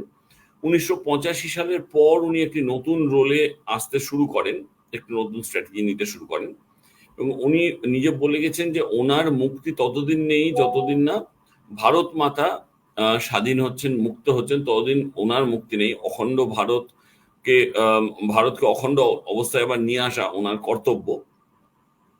এছাড়াও আপনি বলেছেন যে বাঙালিদের উপর একটা অ্যাকিউজেশন থাকে যে বাঙালিরা ব্রিটিশদের ভারতবর্ষে ঢুকতে দিয়েছে, এখানে ওদের সৈন্য রাখতে দিয়েছে, কিন্তু উনি সেটাও এর সঙ্গে এটাও বলেন যে বাঙালিরাই ব্রিটিশদের তাড়ানোর জন্য মুখ্য রোল প্লে করেছিল, এবং বাঙালি বলতে উনি নিজেকে মিন করেছেন এখানে। আরেকটি জিনিস আপনি জানালেন যে আপনি অবজার্ভ করছেন যে আগে বিদেশেও লোকজন বলতো যে শুধু গান্ধীজি সম্বন্ধেই তারা জানতো, কিন্তু এখন ইটালিতেও আপনি দেখছেন লোকজন জিজ্ঞেস করছেন যে হ্যাঁ, নেতাজিরও খুব বড় রোল ছিল, সুভাষচন্দ্র বোসের বিরাট রোল ছিল, এবং ব্রিটিশ আর্মি যে 1948 এর বদলে 1947 সালে তাড়াহুড়ো করে যে ভারতবর্ষকে স্বাধীন করে দিল, তার পিছনে একটা বড় কারণ এটাই ছিল যে ব্রিটিশ আর্মির ভেতর যে ভারতীয় সোলজাররা ছিল তাদের বন্দুক তখন ব্রিটিশদের দিকে ঘুরে যাচ্ছে, এবং ব্রিটিশরা কন্ট্রোল করতে পারবে না এই সৈন্যকে, ওই জন্য ওরা তাড়াহুড়ো করে ছেড়ে দেয়। আর 1985 একটা রোল সময় উনি বলেছেন যে যতক্ষণ না তিব্বত স্বাধীন হচ্ছে, ভারত অখণ্ড হচ্ছে, ততক্ষণ অবধি ওনার মুক্তি নেই, এইটার দিকে কাজ উনি করে যাবেন সমানে। আর আরেকটা জিনিস আপনি জানালেন যে অনেক খবর, ওয়ার্ল্ড ভিউ, পৃথিবীর বিভিন্ন খবর টবর ওনার ওই ইউপিতে থাকাকালীন উনি ভগবানজি বলতেন, যেগুলো খবর কাগজেও পাওয়া যেত না। ওনার কাছে একদম সাবলীল, যেন উনি দেখছেন ঘটনাগুলো, সেরম ভাবে উনি বলে যেতেন। এরপরে আপনি আমাদের গুরু মহারাজের কথা এসছেন যে প্রভু জগৎবন্ধুর ব্যাপারে আমাদের গুরু মহারাজ বলেছিলেন যে ওনার একটা ভবিষ্যৎবাণী যে ভারতবর্ষে একটা চরম দুর্দশা হবে, বাইরে থেকে অ্যাটাক হবে, এবং ভেতর থেকেও ইন্টারনাল ভারত বিরোধী ফোর্সেস প্রচুর কাজ করবে, তখন একদম খুব একটা সঙ্গীন অবস্থা তৈরি হবে। সেই সময় আমাদের একজন মৃত সর্দার আসবেন আমাদের সামনে। এবার মৃত সর্দার বলতে আমাদের গুরু মহারাজ বলেছেন যে ওটা নিশ্চয়ই আমরা বুঝতে পারছি উনি কার কথা বলছেন। আপনি এটাও বলেছেন, এরপরে আপনি আপনার নিজের অনুভূতির কথায় এসছেন। আপনি বলেছেন যে আপনার অনুভূতি নিয়ে আপনি অতটা মাথা ঘামান না, কিন্তু আপনি পৃথিবীর জিওপলিটিক্স অবজার্ভ করেন, সেগুলো অ্যানালিসিস করেন, এবং সেখানে বুঝতে পারেন যে একটা মহান পরিকল্পনাতে যেন পুরো ঘটনা এগোচ্ছে, এবং কেউ একজন কলকাঠি নেড়ে সেই ঘটনাগুলোর প্রবাহ একদিকে নিয়ে যাচ্ছে। আপনি এটাও বলেছেন যে আমাদের নেতাজি একজন যোগী ছিলেন, খুব বড় যোগী ছিলেন, এবং ওনাদের পক্ষে, বড় যোগীদের পক্ষে নিজের কথাবার্তা, নিজের কথা অন্য শরীরের ভেতর দিয়ে ওনারা বলতে পারেন, এটা যোগীদের একটি ক্ষমতা। এবং আপনি সোর্স জানাতে চাননি কারণ ওটা বারণ আছে আপনার, কিন্তু আপনি এটা জানালেন যে অনেক ক্ষেত্রে নেতাজি বিভিন্ন লোকের মুখ দিয়ে নিজের কথাবার্তা, তারপরেও আপনি 1985 সালের পরেও উনি বলেছেন, এবং সেটার আপনি পুরোপুরি প্রমাণ পেয়েছেন এবং জানেন। উনি জীবনমুক্ত মানুষ। জীবনমুক্ত বলতে আপনি বুঝিয়েছেন যে উনি এমন অবস্থায় রয়েছেন যেখানে উনি শরীরের ভেতরে ঢুকতে পারেন, বেরোতে পারেন, তাতে ওনার কিছু এসে যায় না, এবং এটা খুব সাবলীলভাবে করতে পারেন। আরেকটি জিনিস আপনি সর্বশেষে আমাদের জানিয়েছেন যে গতকাল যেরকম বিশ্বকাপ জয় খাওয়ার পর যেরকম একটা সেলিব্রেশন হলো, ওইরকম শঙ্খধ্বনি দিয়ে, উলুধ্বনি দিয়ে আমরা আমাদের নেতাজিকে ফিরিয়ে আনবো, এইটার ব্যাপারে আপনার অতটা আগ্রহ নেই, কিন্তু তার থেকে অনেক বেশি দরকারি হচ্ছে আমরা যেন নিজেরা নিজেদের তৈরি করি, যাতে আমরা আমাদের ভেতর যেন সেই ভারতবোধ তৈরি হয়, আমরা যেন সেইরকম উপযুক্ত মানুষ তৈরি হই, আমাদের সমাজ যেন সেরকম উপযুক্ত তৈরি হই। নাটকীয় ভাবে ওনাকে ফেরত আনার থেকেও নিজেরা তৈরি হয়ে তার সেই ওনার প্রত্যাবর্তনের জন্য যেন নিজেরা রেডি হই। এই অবধি আপনি জানিয়েছেন। এর পরের প্রশ্নের জন্য আমি উমেশের কাছে যেতে বলছি। আমরা যেন মহারাজ বললেন আমরা যেন যোগ্য হয়ে উঠি, আমরা যেন নেতাজির যোগ্য হয়ে উঠতে পারি, আমাদের ভূমিকাটুকু শনাক্ত করতে পারি। মহারাজ এরপরে আপনাকে জিজ্ঞাসা করেছেন, যার জন্য আজকের অনুষ্ঠানের শিরোনাম ইন্দ্রাণী গাঙ্গুলি। আজকের যে অনুষ্ঠান প্রার্থনার শক্তি, উনি উনার জিজ্ঞাসার ভিত্তিতেই হয়েছে। উনি বলেছেন, আমার প্রণাম জানাই মহারাজ, প্রার্থনার শক্তি নিয়ে যদি কোনো ভিডিও করেন তবে বাধিত থাকব, নমস্কার, জানিয়েছেন ইন্দ্রাণী গাঙ্গুলি। হ্যাঁ, অনেক ধন্যবাদ ইন্দ্রাণী গাঙ্গুলি তাকে। এবং এরকমই একই ধরনের জিজ্ঞাসা অনিতা দে বোধহয় আজকে আমি আর কমেন্টে একটু উঠে গেছে, তো খুঁজে দেখতে পাচ্ছি এই মুহূর্তে। তিনি জানিয়েছেন এটা তারও জিজ্ঞাসা প্রার্থনা নিয়ে। তো প্রার্থনার শক্তি, এটা আজকের বিষয়। তিনি জানতে চেয়েছেন প্রার্থনার শক্তি নিয়ে যদি কোনো ভিডিও করে ভালো হয়। প্রার্থনার যে শব্দগুলো বা প্রার্থনার যে মন্ত্রগুলো, সেই মন্ত্রগুলোর একটা নিজস্ব শক্তি তো অবশ্যই আছে,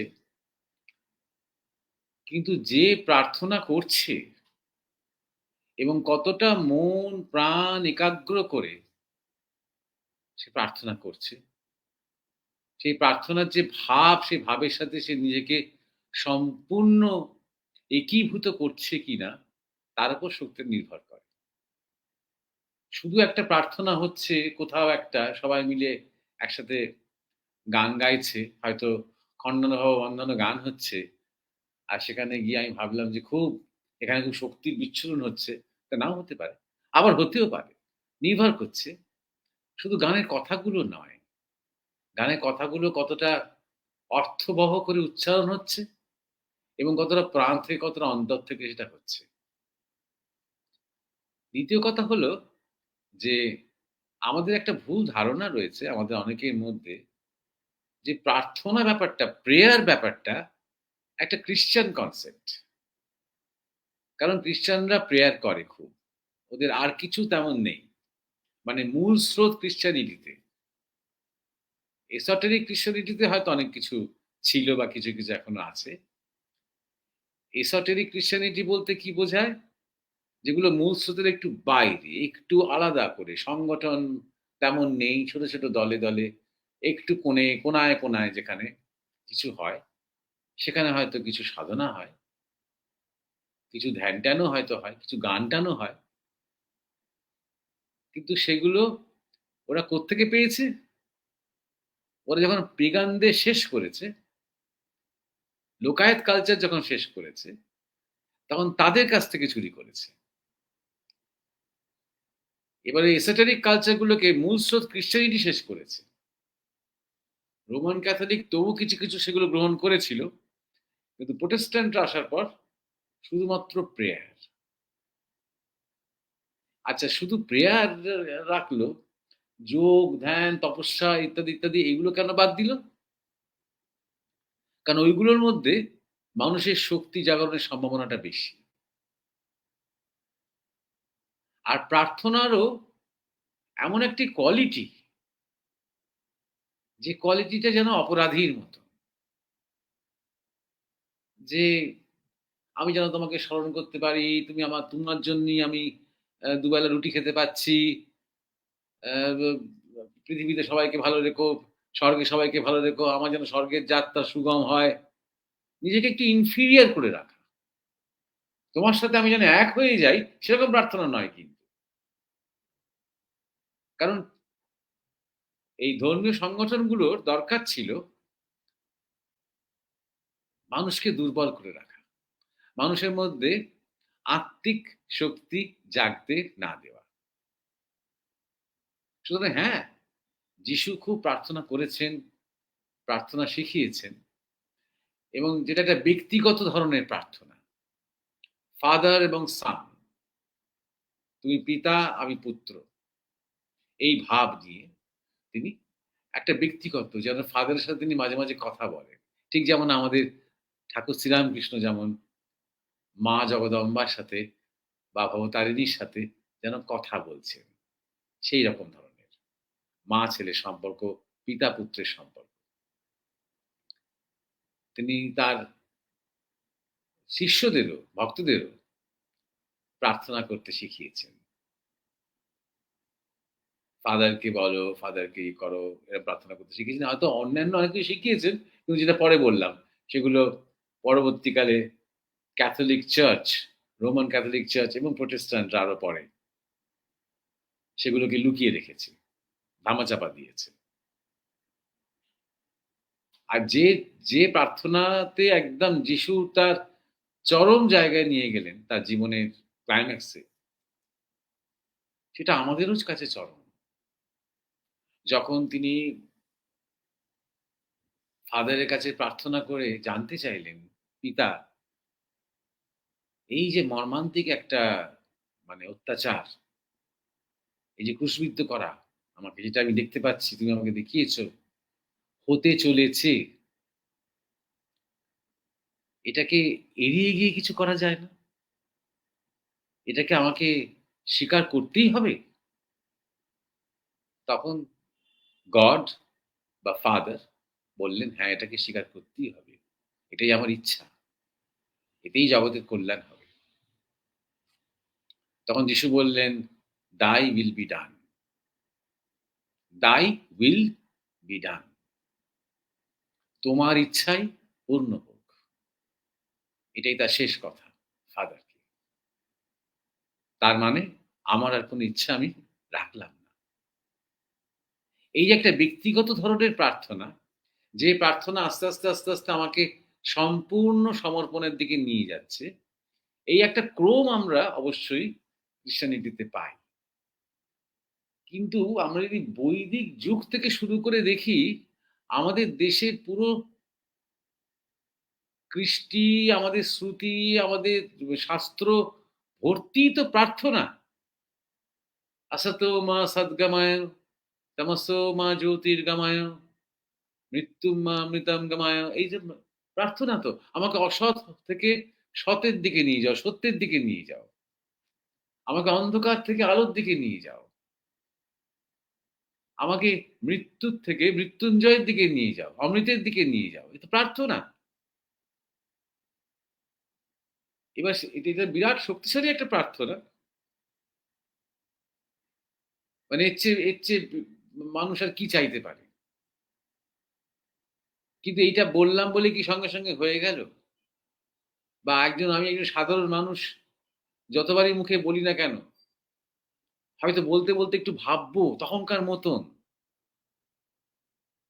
তারপরেই হয়তো ছাকা লেগে গেল বলে চমকে উঠবো। তখন তো বলছেন যে মৃত্যুর থেকে আমাকে অমৃতের দিকে নিয়ে যাও। তাই ডিপেন্ড করছে যে উচ্চারণ যে করছে বা মনন যে করছে, তার ভাবের উপরে। সে কতবার বলল, ১০৮ বার বলল, নাকি চিৎকার করে বলল, নাকি গেয়ে বলল, না ঠিক সুরে বলল, না ঠিক ছন্দে বলল, এগুলোর গুরুত্ব আছে। কিন্তু সবচেয়ে বেশি গুরুত্ব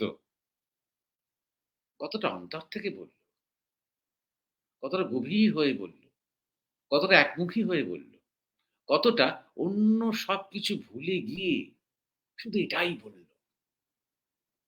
আর এই বললটা এবং এই ভাবলোটার মধ্যেই সে থাকলো বেশ অনেকক্ষণ। গায়ত্রী মন্ত্র, ওম ভূর্ভুবস্সুঃ, এ তো প্রার্থনা, এবং এই সপ্তলোকের প্রার্থনা। তারপরে গুরু ব্রহ্মা, গুরু বিষ্ণু, গুরুদেব মহেশ্বরা, সবই তো প্রার্থনা।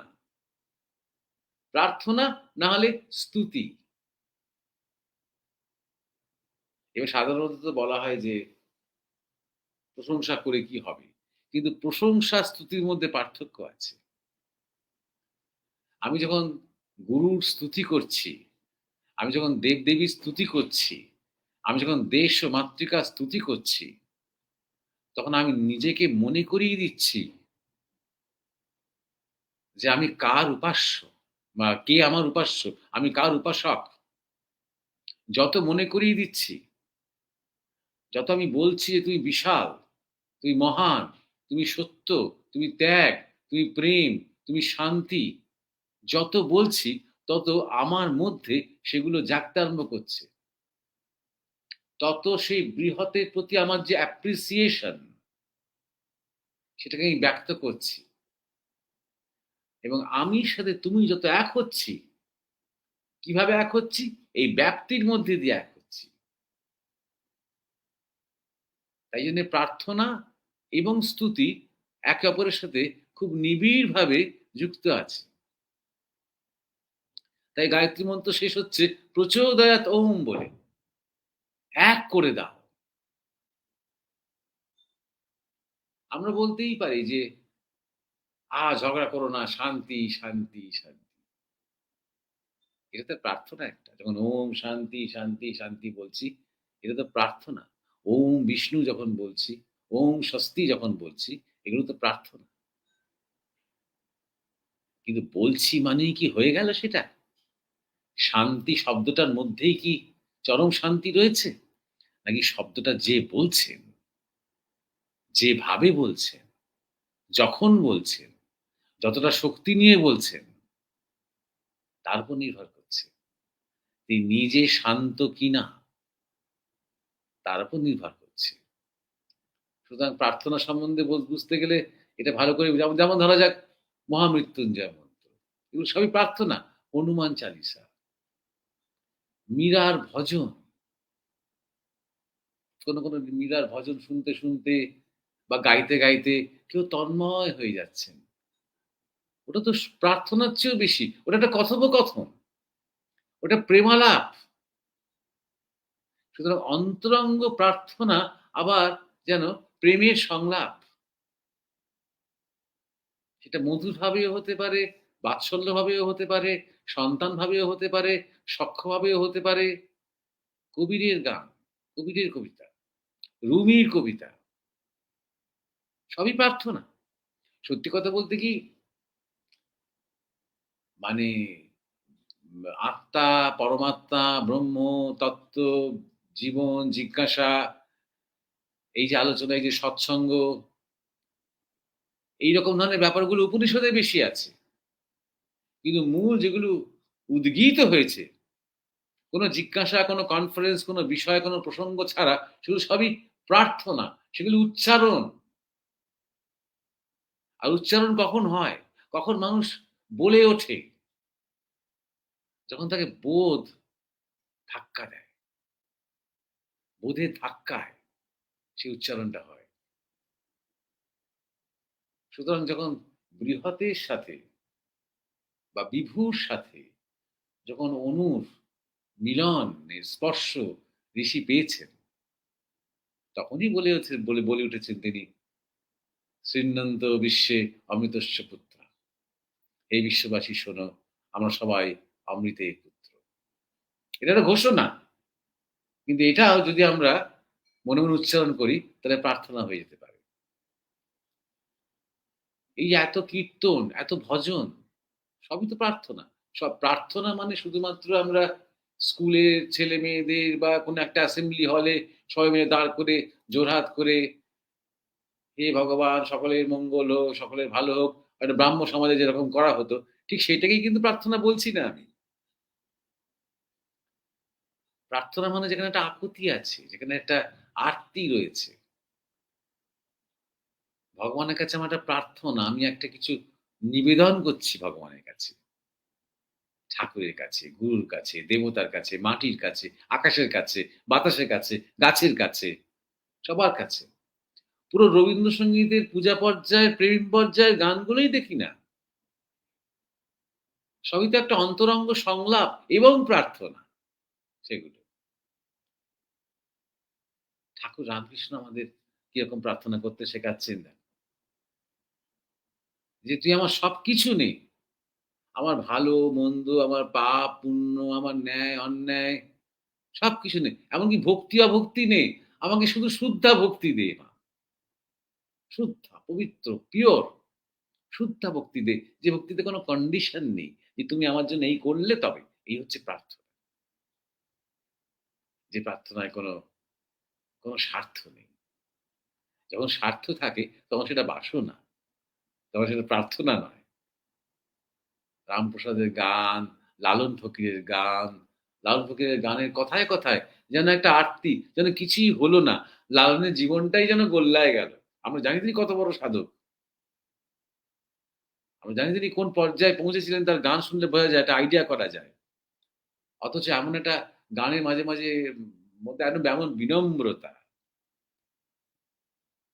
এমন একটা বৈষ্ণব বিনয় যে আমার জীবনটা না বৃথাই গেল। সিরাজ সাইকে তিনি গুরুদেবকে বলছেন বা গুরুদেব তাকে বলছে।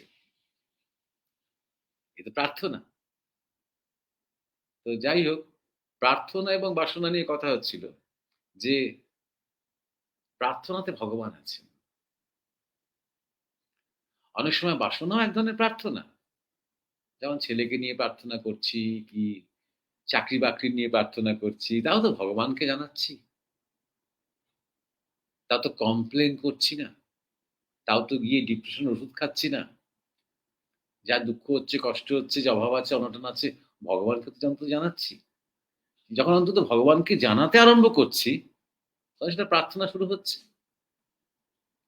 তবে এটা ঠিক, এটা আমি নিজে অনুভব করেছি, গুরুদেবেরকেও দেখেছি আমি। মানুষ যখন নিজের জন্য কিছু চায়, তখন অত সহজে কিন্তু সাড়া পাওয়া যায় না। কিন্তু মানুষ যখন পরের জন্য কিছু চায়, আর সেই পরটা সত্যিই পর, যার সাথে আমার কোনো স্বার্থের সম্পর্ক নেই, তখন ভগবানের আসন নড়ে নড়ে চলে যায়। কারণ সেখানে বিশুদ্ধ প্রেম, বিশুদ্ধ প্রার্থনা আছে। তাই জন্য। তাই জন্যে একবার গুরু মহারাজের কথা বলতে গিয়ে মনে পড়ে গেল, গুরু মহারাজ মানে মাঝে মাঝে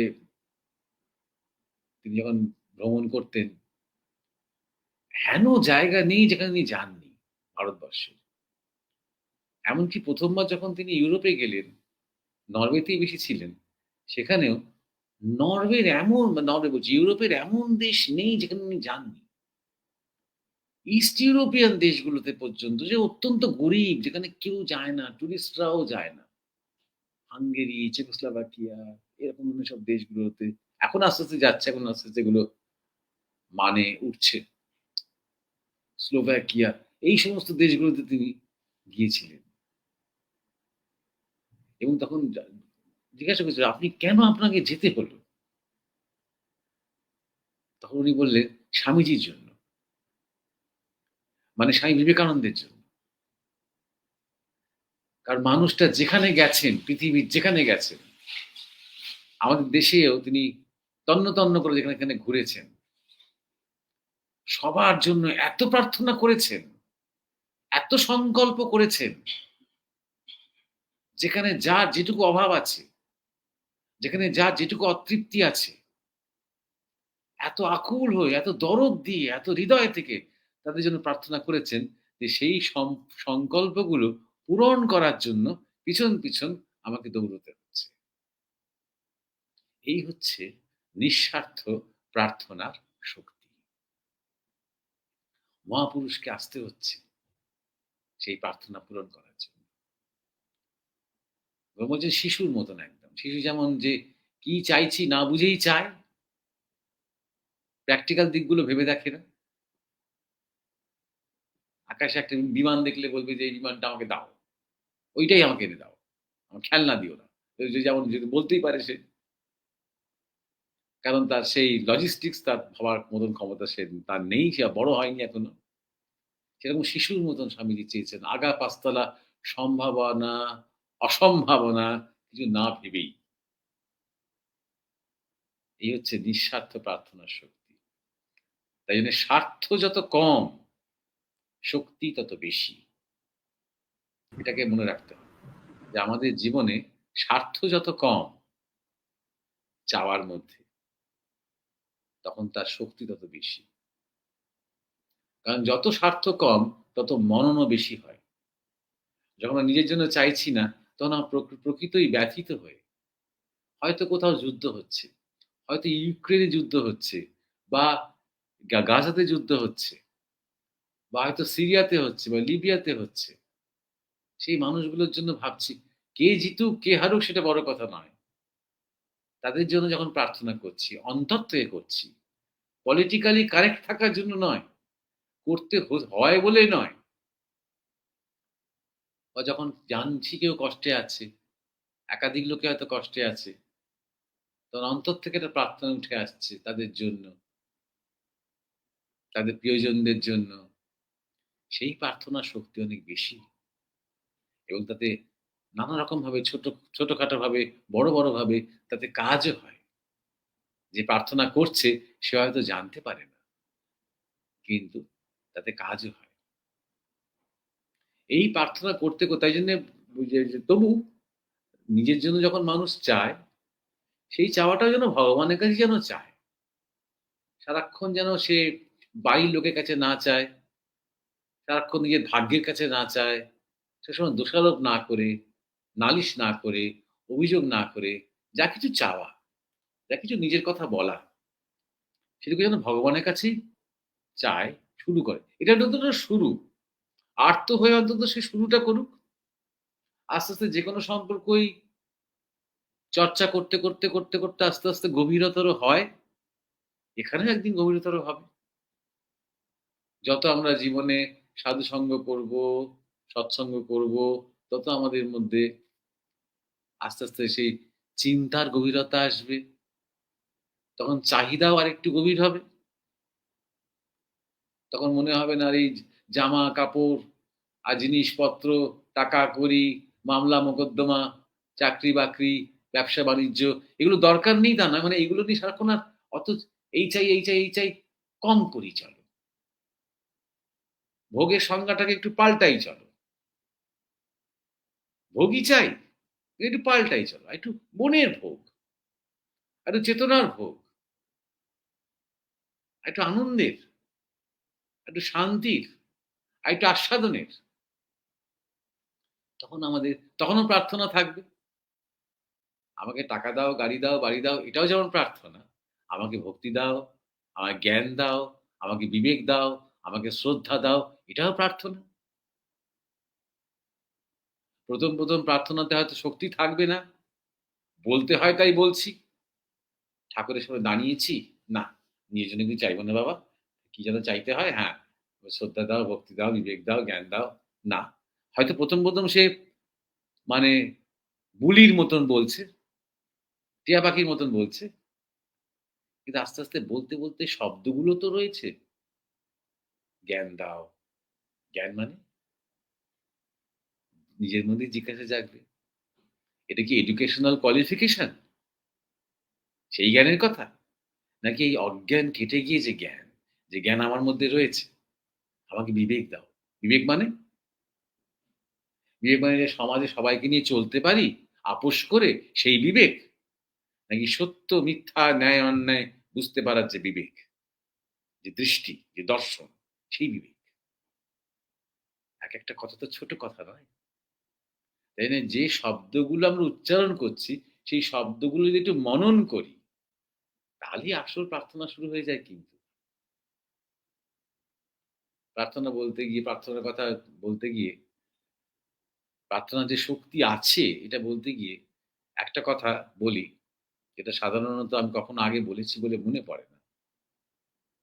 আমাদের গুরু মহারাজ স্বামী পরমানন্দ, তার যে আ বেশ অল্প বয়সেই শরীর ছাড়তে হবে তাকে, এ কথা তিনি অনেকবারই বলতেন। আবার এটাও তিনি বলতেন গুরু মহারাজ, যে তিনি এমন একটা শরীর নিয়ে এসেছেন, মানে সেই শরীরের এত ক্ষমতা, সেই শরীর এত বিবর্তিত, এত ইভলভড, যে অন্তত ২ থেকে ২,৫০০ বছর এই শরীরের আয়ু। এরকমও তিনি বলতেন। এবং তিনি বলতেন যে তার প্রিয়জনের অনেকের, যাদের অকাল মৃত্যুর সম্ভাবনা ছিল বা অল্প বয়সে মৃত্যুর সম্ভাবনা ছিল, তাদেরকে অনেককে তিনি তার আয়ু দান করেছেন। তার নিজের আয়ু থেকে আয়ু দান করেছেন। এবং আমরা নিজের চোখে দেখেওছি। অনেকের মারা যাওয়ারই কথা, প্রায় মারাই গেছে। তাকে সেই অবস্থা থেকে ফিরিয়ে এনেছেন গুরু মহারাজ। এরকম আমরা নিজের চোখেও অনেকবার চোখের সামনে দেখেছি এবং তারপর তিনি বলেওছেন, "তোমাকে আরো কয়েক বছর আয়ু দান করলাম। কাজে লাগাও সেটাকে। শুধু বয়স তাকে বাড়িয়ে লাভটা কি? শুধু আরো বাঁচবো, আর একটু খাবো, আর একটু দেখবো বলে? তা নয়। একটা ঈশ্বরের, অন্তত ঈশ্বর চিন্তা করে সেটা কাজে লাগুক। সেই অর্থে তিনি বলতেন, "কাজে লাগাও।" তা গুরু মহারাজের কাছে শুনে যেরকম আয়ু দান করা যায়, এবং গুরু মহারাজ নিজে ওই তার ২৫০০ বছরের আয়ু, তিনি শেষ পর্যন্ত তাকে ৪৫ এ গিয়ে তিনি সেটাকে নামিয়ে আনবেন দান করে, করে। এটা শুনে কিছু, কিছু যারা অত্যন্ত তার ভালো ভক্ত, খুব সজ্জন তারা, খুব উন্নত চেতনার মানুষ তারা। তারা ঠিক করলেন, আমরা বরং আমাদের তো যথেষ্ট বয়স হচ্ছে, আরো হয়তো অনেকদিন বাঁচতে হবে। তার থেকে বরং আমরা বরং প্রার্থনা করি তাঁরই কাছে, মুখে নয়, মনে, মনে, ধ্যানের সময়, যে ৫ বছর, ১০ বছর, ১৫ বছর করে যেন তিনি আমাদের কাছ থেকে নেন। আমাদের এই মানে এই নিবেদন যেন গ্রহণ করেন। তিনি যত থাকবেন তত জগতের কল্যাণ, তত আমাদের ছেলেমেয়েরা, নাতি-নাতনিরা তাকে পাবে, তাকে জানবে, তাকে বুঝবে। তারা সবাই মিলে বেশ নিজেদের মধ্যে আলোচনা করে শুরু করেছেন কি করেননি। ২ দিন যেতে না যেতেই গুরু মহারাজ রীতিমতন ডেকে পাঠালেন তাদের। তোমরা এটা কি করছো? খোদার উপর বাটপাড়ি করতে যেও না। আমি যা করি তা জেনে করি। তার ভূত ভবিষ্যৎ বুঝে করি। মহামায়ার ইচ্ছায় সবকিছু চলছে। তোমরা হঠকারিতা করো না এটা। তিনি বুঝতে পারলেন। এই সবচেয়ে বড় কথা এটাই যে, সেই প্রার্থনার যে শক্তি ছিল ওই ভক্তদের প্রার্থনায়, তার সংকল্প, তার প্রার্থনা তো শক্তি তো থাকবেই। কিন্তু সাধারণ ভক্তরা তাদের সেই ভক্তির আতিশয্যে, তাদের সেই প্রার্থনার যে সত্যি আন্তরিকতা ছিল, সেটা যে একটা জাস্ট একটা মেকি, একটা সাজানো একটা খেলা ছিল না। তার প্রমাণ যে সঙ্গে, সঙ্গে ২-১ দিনের মধ্যেই তাদের ডাক পড়ল। তিনি বুঝতে পারলেন এবং নিষেধ করলেন, একটু তিরস্কারও করলেন হঠকারিতা করার জন্য। সুতরাং প্রার্থনার শক্তি অবশ্যই আছে, এবং যারা সাধন ভজন করেন নিয়মিত, তারা সাবধানে প্রার্থনা করবেন। বিশেষ করে যদি কারোর উপর রেগে যান আপনি, স্বাভাবিকভাবেই তার মনে হতে পারে তার ক্ষতি হোক। তা না। তাকে ক্ষমা করতে হবে না। কারণ ক্ষমা না চাইলে ক্ষমা করা যায় না। অন্তর থেকে ক্ষমা আসে না। কিন্তু তবু ভগবান যেন তাকে সঠিক পথ দেখান। আর অনেক সময় ভগবান দুরাত্মাকে সঠিক পথ দেখান অভিজ্ঞতা দিয়ে। আর সেই অভিজ্ঞতা খুব নিদারুণ হয়ে যেতে পারে। তাই জন্য খুব সাবধানে প্রার্থনা করতে হয়। বিশেষ করে যারা শক্তির সাধনা করছে। শক্তি সাধনা মানে হচ্ছে যারা নিজেদের মধ্যে আত্মশক্তিকে খুঁজছে, তাদের জন্য। খুব খেয়াল রাখতে হয় সেদিকটা। সবকিছুতেই প্রার্থনা। প্রার্থনাই আস্তে, আস্তে আমাদের শরণাগতি এবং সমর্পণের দিকে নিয়ে যায়। এবং আমাদের সব মন্ত্র যা কিছু রয়েছে জুড়ে, সেগুলো এক ধরনের প্রার্থনাই। একটা ডুয়ালিটি, একটা কমিউনিকেশন। কারণ আমরা একদিন একটা নন ডুয়াল স্টেটে যাব। দ্বৈততা থেকে অদ্বৈত তত্ত্বের দিকে যাব। ওটা বেদান্তের বিচার করে, করে যতটা না যাওয়া যায়, তার চেয়ে বেশি ভক্তির পথে যাওয়া যায়। এবং ভক্তির পথে যাওয়া মানে একটা সম্পর্ক তৈরি করা ভগবানের সাথে। যিনি আমাদের আপনজন, যিনি আমাদের প্রিয়জন, যিনি আমাদের পরম বন্ধু, পরম পিতা, পরম মাতা, একটা আপনজন। এবং তার সাথে আমরা যাই বলি না কেন, সেটাই এক ধরনের প্রার্থনা। তবে প্রার্থনারও রকম ফের আছে। যখন আমরা সবার জন্য প্রার্থনা করি, যেমন ঋষিরা করেছেন। আমরা বলছি বিশ্ব শান্তি, বিশ্ব শান্তি। সবাই বিশ্ব শান্তি বলে হয়তো প্রার্থনা করে। কিন্তু ঋষিরা পুরো রীতিমতন ভেঙে, ভেঙে করেছেন। ১ম এ মাটি, তারপরে বনস্পতি, তারপরে আগুন, তারপরে বায়ু, তারপরে জল, তারপরে আকাশ, তারপরে সূর্য, তারপরে চন্দ্র, তারপরে দেহ, তারপরে মন, লাস্টে আত্মা। এইভাবে প্রার্থনা করেছেন। সকলের শান্তি হোক, সকলের মঙ্গল হোক, সকলের পুণ্য হোক। এই করতে গিয়ে আমি যে প্রার্থনা করছি, আমি যে আলাদা নই এই কিছুর থেকে, এটা বারবার মনে পড়ে যায়।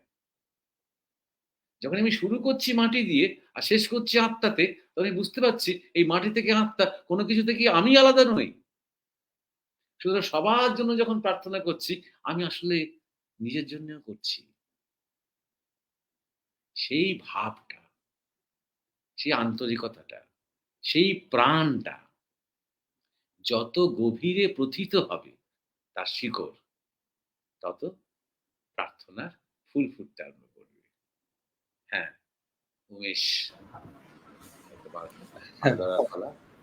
মহারাজ, আমরা শুনছিলাম, জিজ্ঞাসা রেখেছিলেন ইন্দ্রাণী গাঙ্গুলি প্রার্থনার শক্তি নিয়ে, এবং সত্যি একটা অনির্বচনীয়, মানে কি এই অনুভূতির বলা, যেভাবে আপনি ব্যাখ্যা করলেন পুরো বিষয়টা। প্রার্থনা নিজস্ব শক্তি আছে, উনি জিজ্ঞেস করেছিলেন, আপনি বলেছেন হ্যাঁ নিশ্চয়ই আছে, এবং সেটা প্রার্থনা কতটা মন দিয়ে, কতটা প্রাণ দিয়ে, কত একাগ্রভাবে আমরা ভাবকে একীভূত করে করতে পারছি, সেটি কত অন্তর থেকে হচ্ছে, সেটি গুরুত্বপূর্ণ বা সেটি বড় ব্যাপার। এবং আমরা মনে করি বা এটা বলা হয় প্রেয়ার করার একটা খ্রিস্টান কনসেপ্ট, এবং আপনি ধরিয়ে দিয়েছেন যে এসোটরিক যারা মূল স্রোতের বাইরের খ্রিস্টানিটি নিয়ে, খ্রিস্টান সাধনা নিয়ে থেকেছেন, যারা পেগানদের সরিয়ে এসেছিলেন, তাদের মধ্যে এই প্রার্থনা ছাড়াও অন্য নানা ধারা ছিল। কিন্তু যখন প্রোটেস্ট্যান্টরা এলেন, তখন রোমান প্রোটেস্ট্যান্টরা তারা প্রেয়ারটাকে গুরুত্ব দিলেন, এবং সেখানে অন্য যে সেই প্রেয়ারের মধ্যে আর কি অন্য যে সম্ভাবনা বা অন্য মানুষের যে হয়ে ওঠার সম্ভাবনা, সেগুলোকে কিছুটা হ্রাস করা হলো, এবং মানুষের মধ্যে শক্তি আছে এবং সেই শক্তিকে বিকশিত করার সুযোগ সেটা অনেকটা নষ্ট হয়ে গেল। এবং আপনি আমাদের যে যিশুর যে কথা বলেছেন, যে যিশুর যে জীবন, তার যে ক্লাইম্যাক্স, এবং সেখানে তিনি গিয়ে উচ্চারণ করলেন যে পিতার ইচ্ছে, তিনি কথোপকথনের মাধ্যমে যখন জানলেন যে পিতার কি ইচ্ছে, তার ইচ্ছে পূর্ণ হোক, দাই উইল বি ডান, এবং সেটাই চূড়ান্ত। তারপরে আপনি আমাদের ভারতীয় যে ধারণা তাতে ফিরে এসেছেন, এবং আপনি জানিয়েছেন যে আমাদের দেশে বৈদিক যুগ থেকেই শ্রুতি শাস্ত্র সবকিছুতেই প্রার্থনাই রয়েছে। অসদমা সদ্গময় যেভাবে করে উচ্চারণ করা হলো, বা এগুলো শুধু উচ্চারণ নয়, এগুলো আপনি বলছেন যে সেগুলো অন্তর থেকে বা মনন থেকে ভাবের একীভূত হয়ে এসেছে।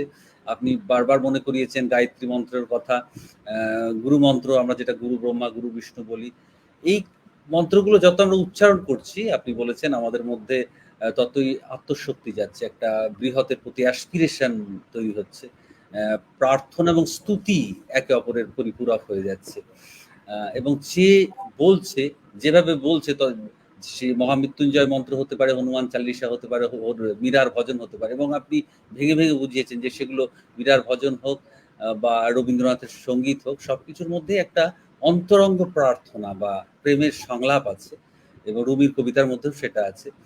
এবং আপনি বলেছেন উচ্চারণ বা প্রার্থনা যখন বোধের ধাক্কায় জেগে উঠেছে, একটা ইতিহাসকে স্মরণ করেছেন আপনি, বৃহতের সঙ্গে অনুর মিলনের স্পর্শ যখন মানুষ পেয়েছে বা ঋষিরা পেয়েছেন, তখন তারা উচ্চারণ করেছেন শ্রীনন্ত বিশ্বে অমৃত পুত্রা, হে বিশ্ববাসী শোনো, আমরা সেই অমৃতের সন্তান। প্রার্থনা মানে আপনি বলেছেন আরো ভেঙে যে আকুতি নিবেদন, এবং সেটা রবীন্দ্রসঙ্গীতের মধ্যে পূজা পর্যায়ে আমরা পেয়েছি। ঠাকুর শ্রী রামকৃষ্ণের কথা এসেছে, তিনি বলেছেন আমার সমস্ত কিছু নিয়ে নাও, কিন্তু আমাকে শুদ্ধা ভক্তি দাও, যেখানে কোনো কন্ডিশন নেই, এবং স্বার্থ থাকলে আপনি আর একটু সহজ করে বুঝিয়েছেন সেখানে বাসনা। এবং লালনের গান, লালন এত গান লিখেছেন, বারবার তার গুরুর কথা এসেছে, এবং তিনি সেই গানের মধ্যে প্রার্থনাই জানিয়েছেন। আপনি আরো ভালোভাবে একটা উদাহরণ দিয়েছেন, প্রার্থনায় ভগবান আছেন। নিজের জন্য যখন মানুষ চাইছে, সেখানে হয়তো তেমন সাড়া পাওয়া যায় না, কিন্তু যখন পরের জন্য, মানে প্রকৃত পরের জন্য কিছু ভগবানের কাছে চাওয়া হয়, তখন ভগবানের আসন নড়ে ওঠে। আপনি এই ইউরোপের প্রসঙ্গে এসছেন, গুরু মহারাজ যখন সারা পৃথিবী পরিভ্রমণ করছেন, তখন ইউরোপের ইস্ট ইউরোপ, যেখানে তেমন কেউ যায় না, সেখানেও তিনি গিয়েছিলেন, সেই সমস্ত গরিব দেশে, এবং পরে তিনি জানিয়েছেন যে আমাকে কেন যেতে হলো সেখানে জানিস, কারণ স্বামীজি সংকল্প করে গিয়েছিলেন, স্বামীজির সংকল্প। তাহলে নিঃস্বার্থ যে প্রার্থনা স্বামীজির, সেই প্রার্থনার জন্য মহাপুরুষের আগমন হয়, মহাপুরুষকে ছুটে যেতে হয়। এই একটা উদাহরণ স্পষ্ট করে দিয়েছে প্রার্থনার শক্তি আজকের যে অনুষ্ঠানে।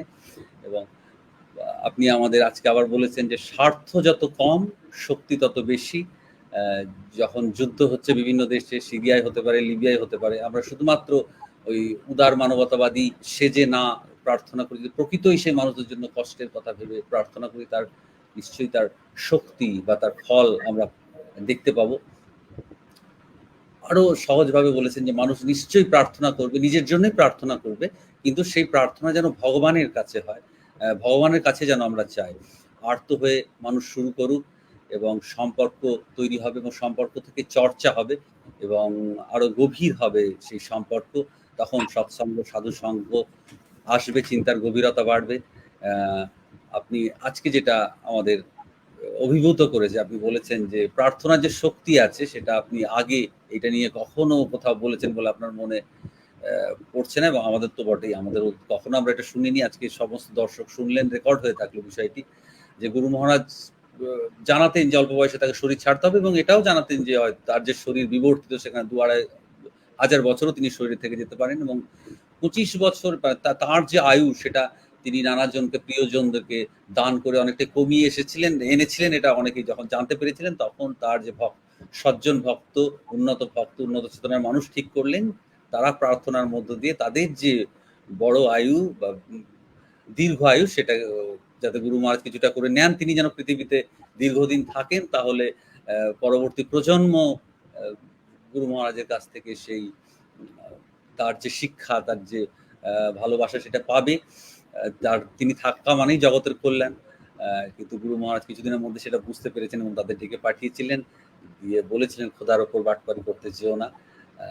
তার মানে এটা আপনি বলছেন যে এখানেই প্রমাণিত হয় যে তাদের প্রার্থনায় যে আন্তরিকতা ছিল, সুতরাং ভক্তদের প্রার্থনায় যে শক্তি ছিল, তাতেও একজন মহাপুরুষও তাতে বুঝতে পেরেছিলেন সেই শক্তি এবং তাদেরকে ডেকে পাঠিয়েছিলেন। সুতরাং আপনি আবার বলেছেন সাধক, যারা সাধনা করেন, সাধন ভজন নিয়ে আছেন, তাদের একটু সাবধান থাকা উচিত এই প্রার্থনার সময়, কারণ তাদের শুদ্ধ সাত্ত্বিক চেতনায় যদি কারো উপর রাগ হয়ে যায়, সেই রাগের কোপ কোনোভাবে যাতে না পড়ে, কারণ ভগবান যেন যার বিরুদ্ধে তার ক্ষোভ হচ্ছে, রাগ হচ্ছে, তাকে সঠিক পথ দেখান। কারণ শক্তির সাধনা যিনি করছেন, তখন নিজের মধ্যে আসলে আত্মশক্তিকেই তারা খুঁজছেন।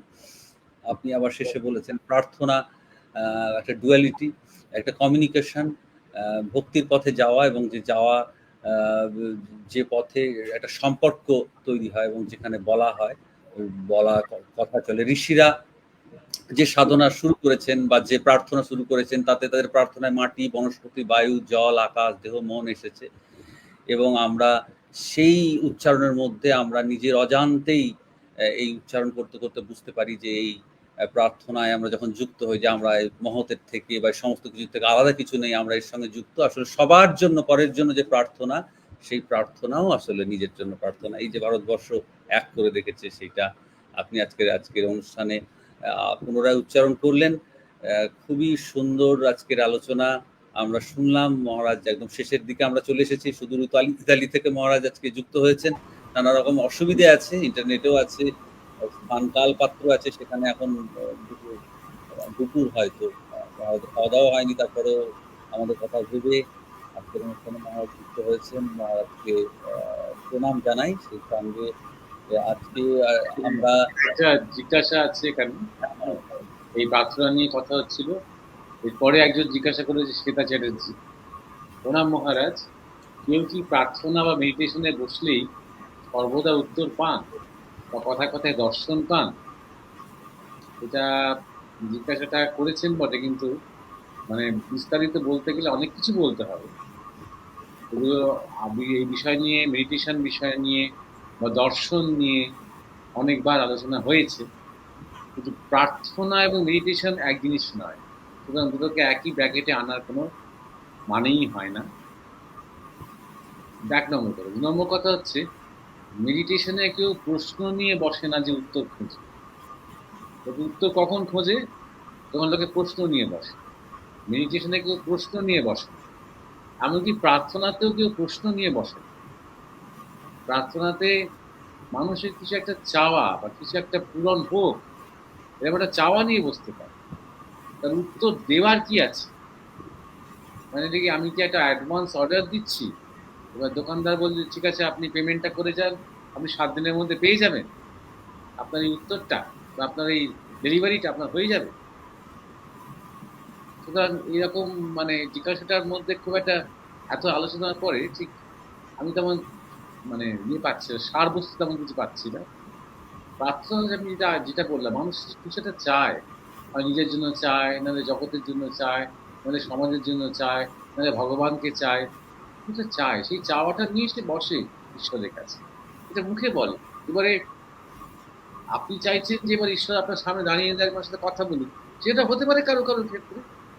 ঠাকুর রামকৃষ্ণের ক্ষেত্রেই হয়েছে, তার ক্ষেত্রে তো মুহুর্মুহু মা, তার মা দেখা দিতেন, কিন্তু তিনি রামকৃষ্ণ, তিনি মানে আমার আপনার মতন অত্যন্ত সাধারণ কয়েকটা মানে সাধারণ জীবনযাপন করা কয়েকটা মানুষ নয়, তার ক্ষেত্রে সেটা হয়েছে। বা কারো কারো ক্ষেত্রে হয়তো কিছু কিছু দর্শন হয়, কিন্তু প্রশ্ন উত্তরের জন্য ঠিক তাকে একটা ওটা প্ল্যান চিটে হয়। লোকে যখন প্ল্যান চিট করে যখন ভূত টুত ডেকে আনে, তখন অনেক প্রশ্ন উত্তর দেয় যে এবারে পরীক্ষায় কত নম্বর পাবো, এবার বিশ্বকাপ কি ভারত জিতবে, এবার নির্বাচন কি বিজেপি জিতবে, এরকম ধরনের সব প্রশ্ন করে, সে ভূত উত্তর দেয়। সেরকম ঠিক সেরকমের জন্য লোকে প্রার্থনা করে না, আর সেরকম ভাবনা নিয়ে লোকে মেডিটেশনও করে না। মেডিটেশন মানে হচ্ছে ধ্যান। ধ্যান হচ্ছে এক ধরনের যোগ, সেই যোগের উদ্দেশ্য হচ্ছে সমাধি। বলা যেতে পারে তার বসাটাই একটা প্রার্থনা, তার চেষ্টাটাই একটা প্রার্থনা। সে যেন সেই ইউনিভার্সালকে, তার মধ্যেই যে বিরাট মহৎ শক্তি রয়েছে, তাকেই যেন সে আহ্বান করছে। যদিও সে কোনো আলাদা করে কোনো একটা সংলাপ সে তৈরি করছে না, সেই অস্তিত্বের সাথে, সেই তত্ত্বের সাথে, সেই সমাধি স্থিতির সাথে সে করছে না। সেও এক ধরনের বলা যেতে পারে নীরব মৌন এক প্রয়াস, সেটা নীরব মৌন এক প্রার্থনার নামান্তর বলা যেতে পারে। সুতরাং মেডিটেশন একটা শব্দ। আর তাছাড়া আমরা বাঙালি, বাংলায় আলোচনা হচ্ছে, আপনি প্রার্থনা বলছেন তখন প্রেয়ার বলছেন না, তাহলে ধ্যান না বলে মেডিটেশন কেন বলতে হচ্ছে আপনার? কারণ পাশ্চাত্যে আমি এখন আছি, এরা মেডিটেশন বলতে আজকে মেডিটেশনটা আমার একটু ভালো হলো, আমার একটু হালকা লাগলো, আমার বেশ একটা ভেতরটা একটা ফুরফুরে ফুরফুরে লাগতো, আর মতন একটু খেতে দিতে পেলো, মানে ভালো মেডিটেশন হলো। কালকে মেডিটেশন দেখবো একটা ভালো হলো না, একটু পেটটা ভারী মতন ছিল। এই হচ্ছে এদের কাছে মেডিটেশন। আর আমাদের ধ্যান হচ্ছে সমাধির আগে, তার আগে প্রাণায়াম, তারপরে জপ, তারপর ধারণা, তারপর ধ্যান, সমাধির জন্য ধ্যান। ধ্যান, ধ্যান শব্দটাই মধ্যেই একটা একাত্মতা রয়েছে। ধ্যান, ধ্যাতা, দেও।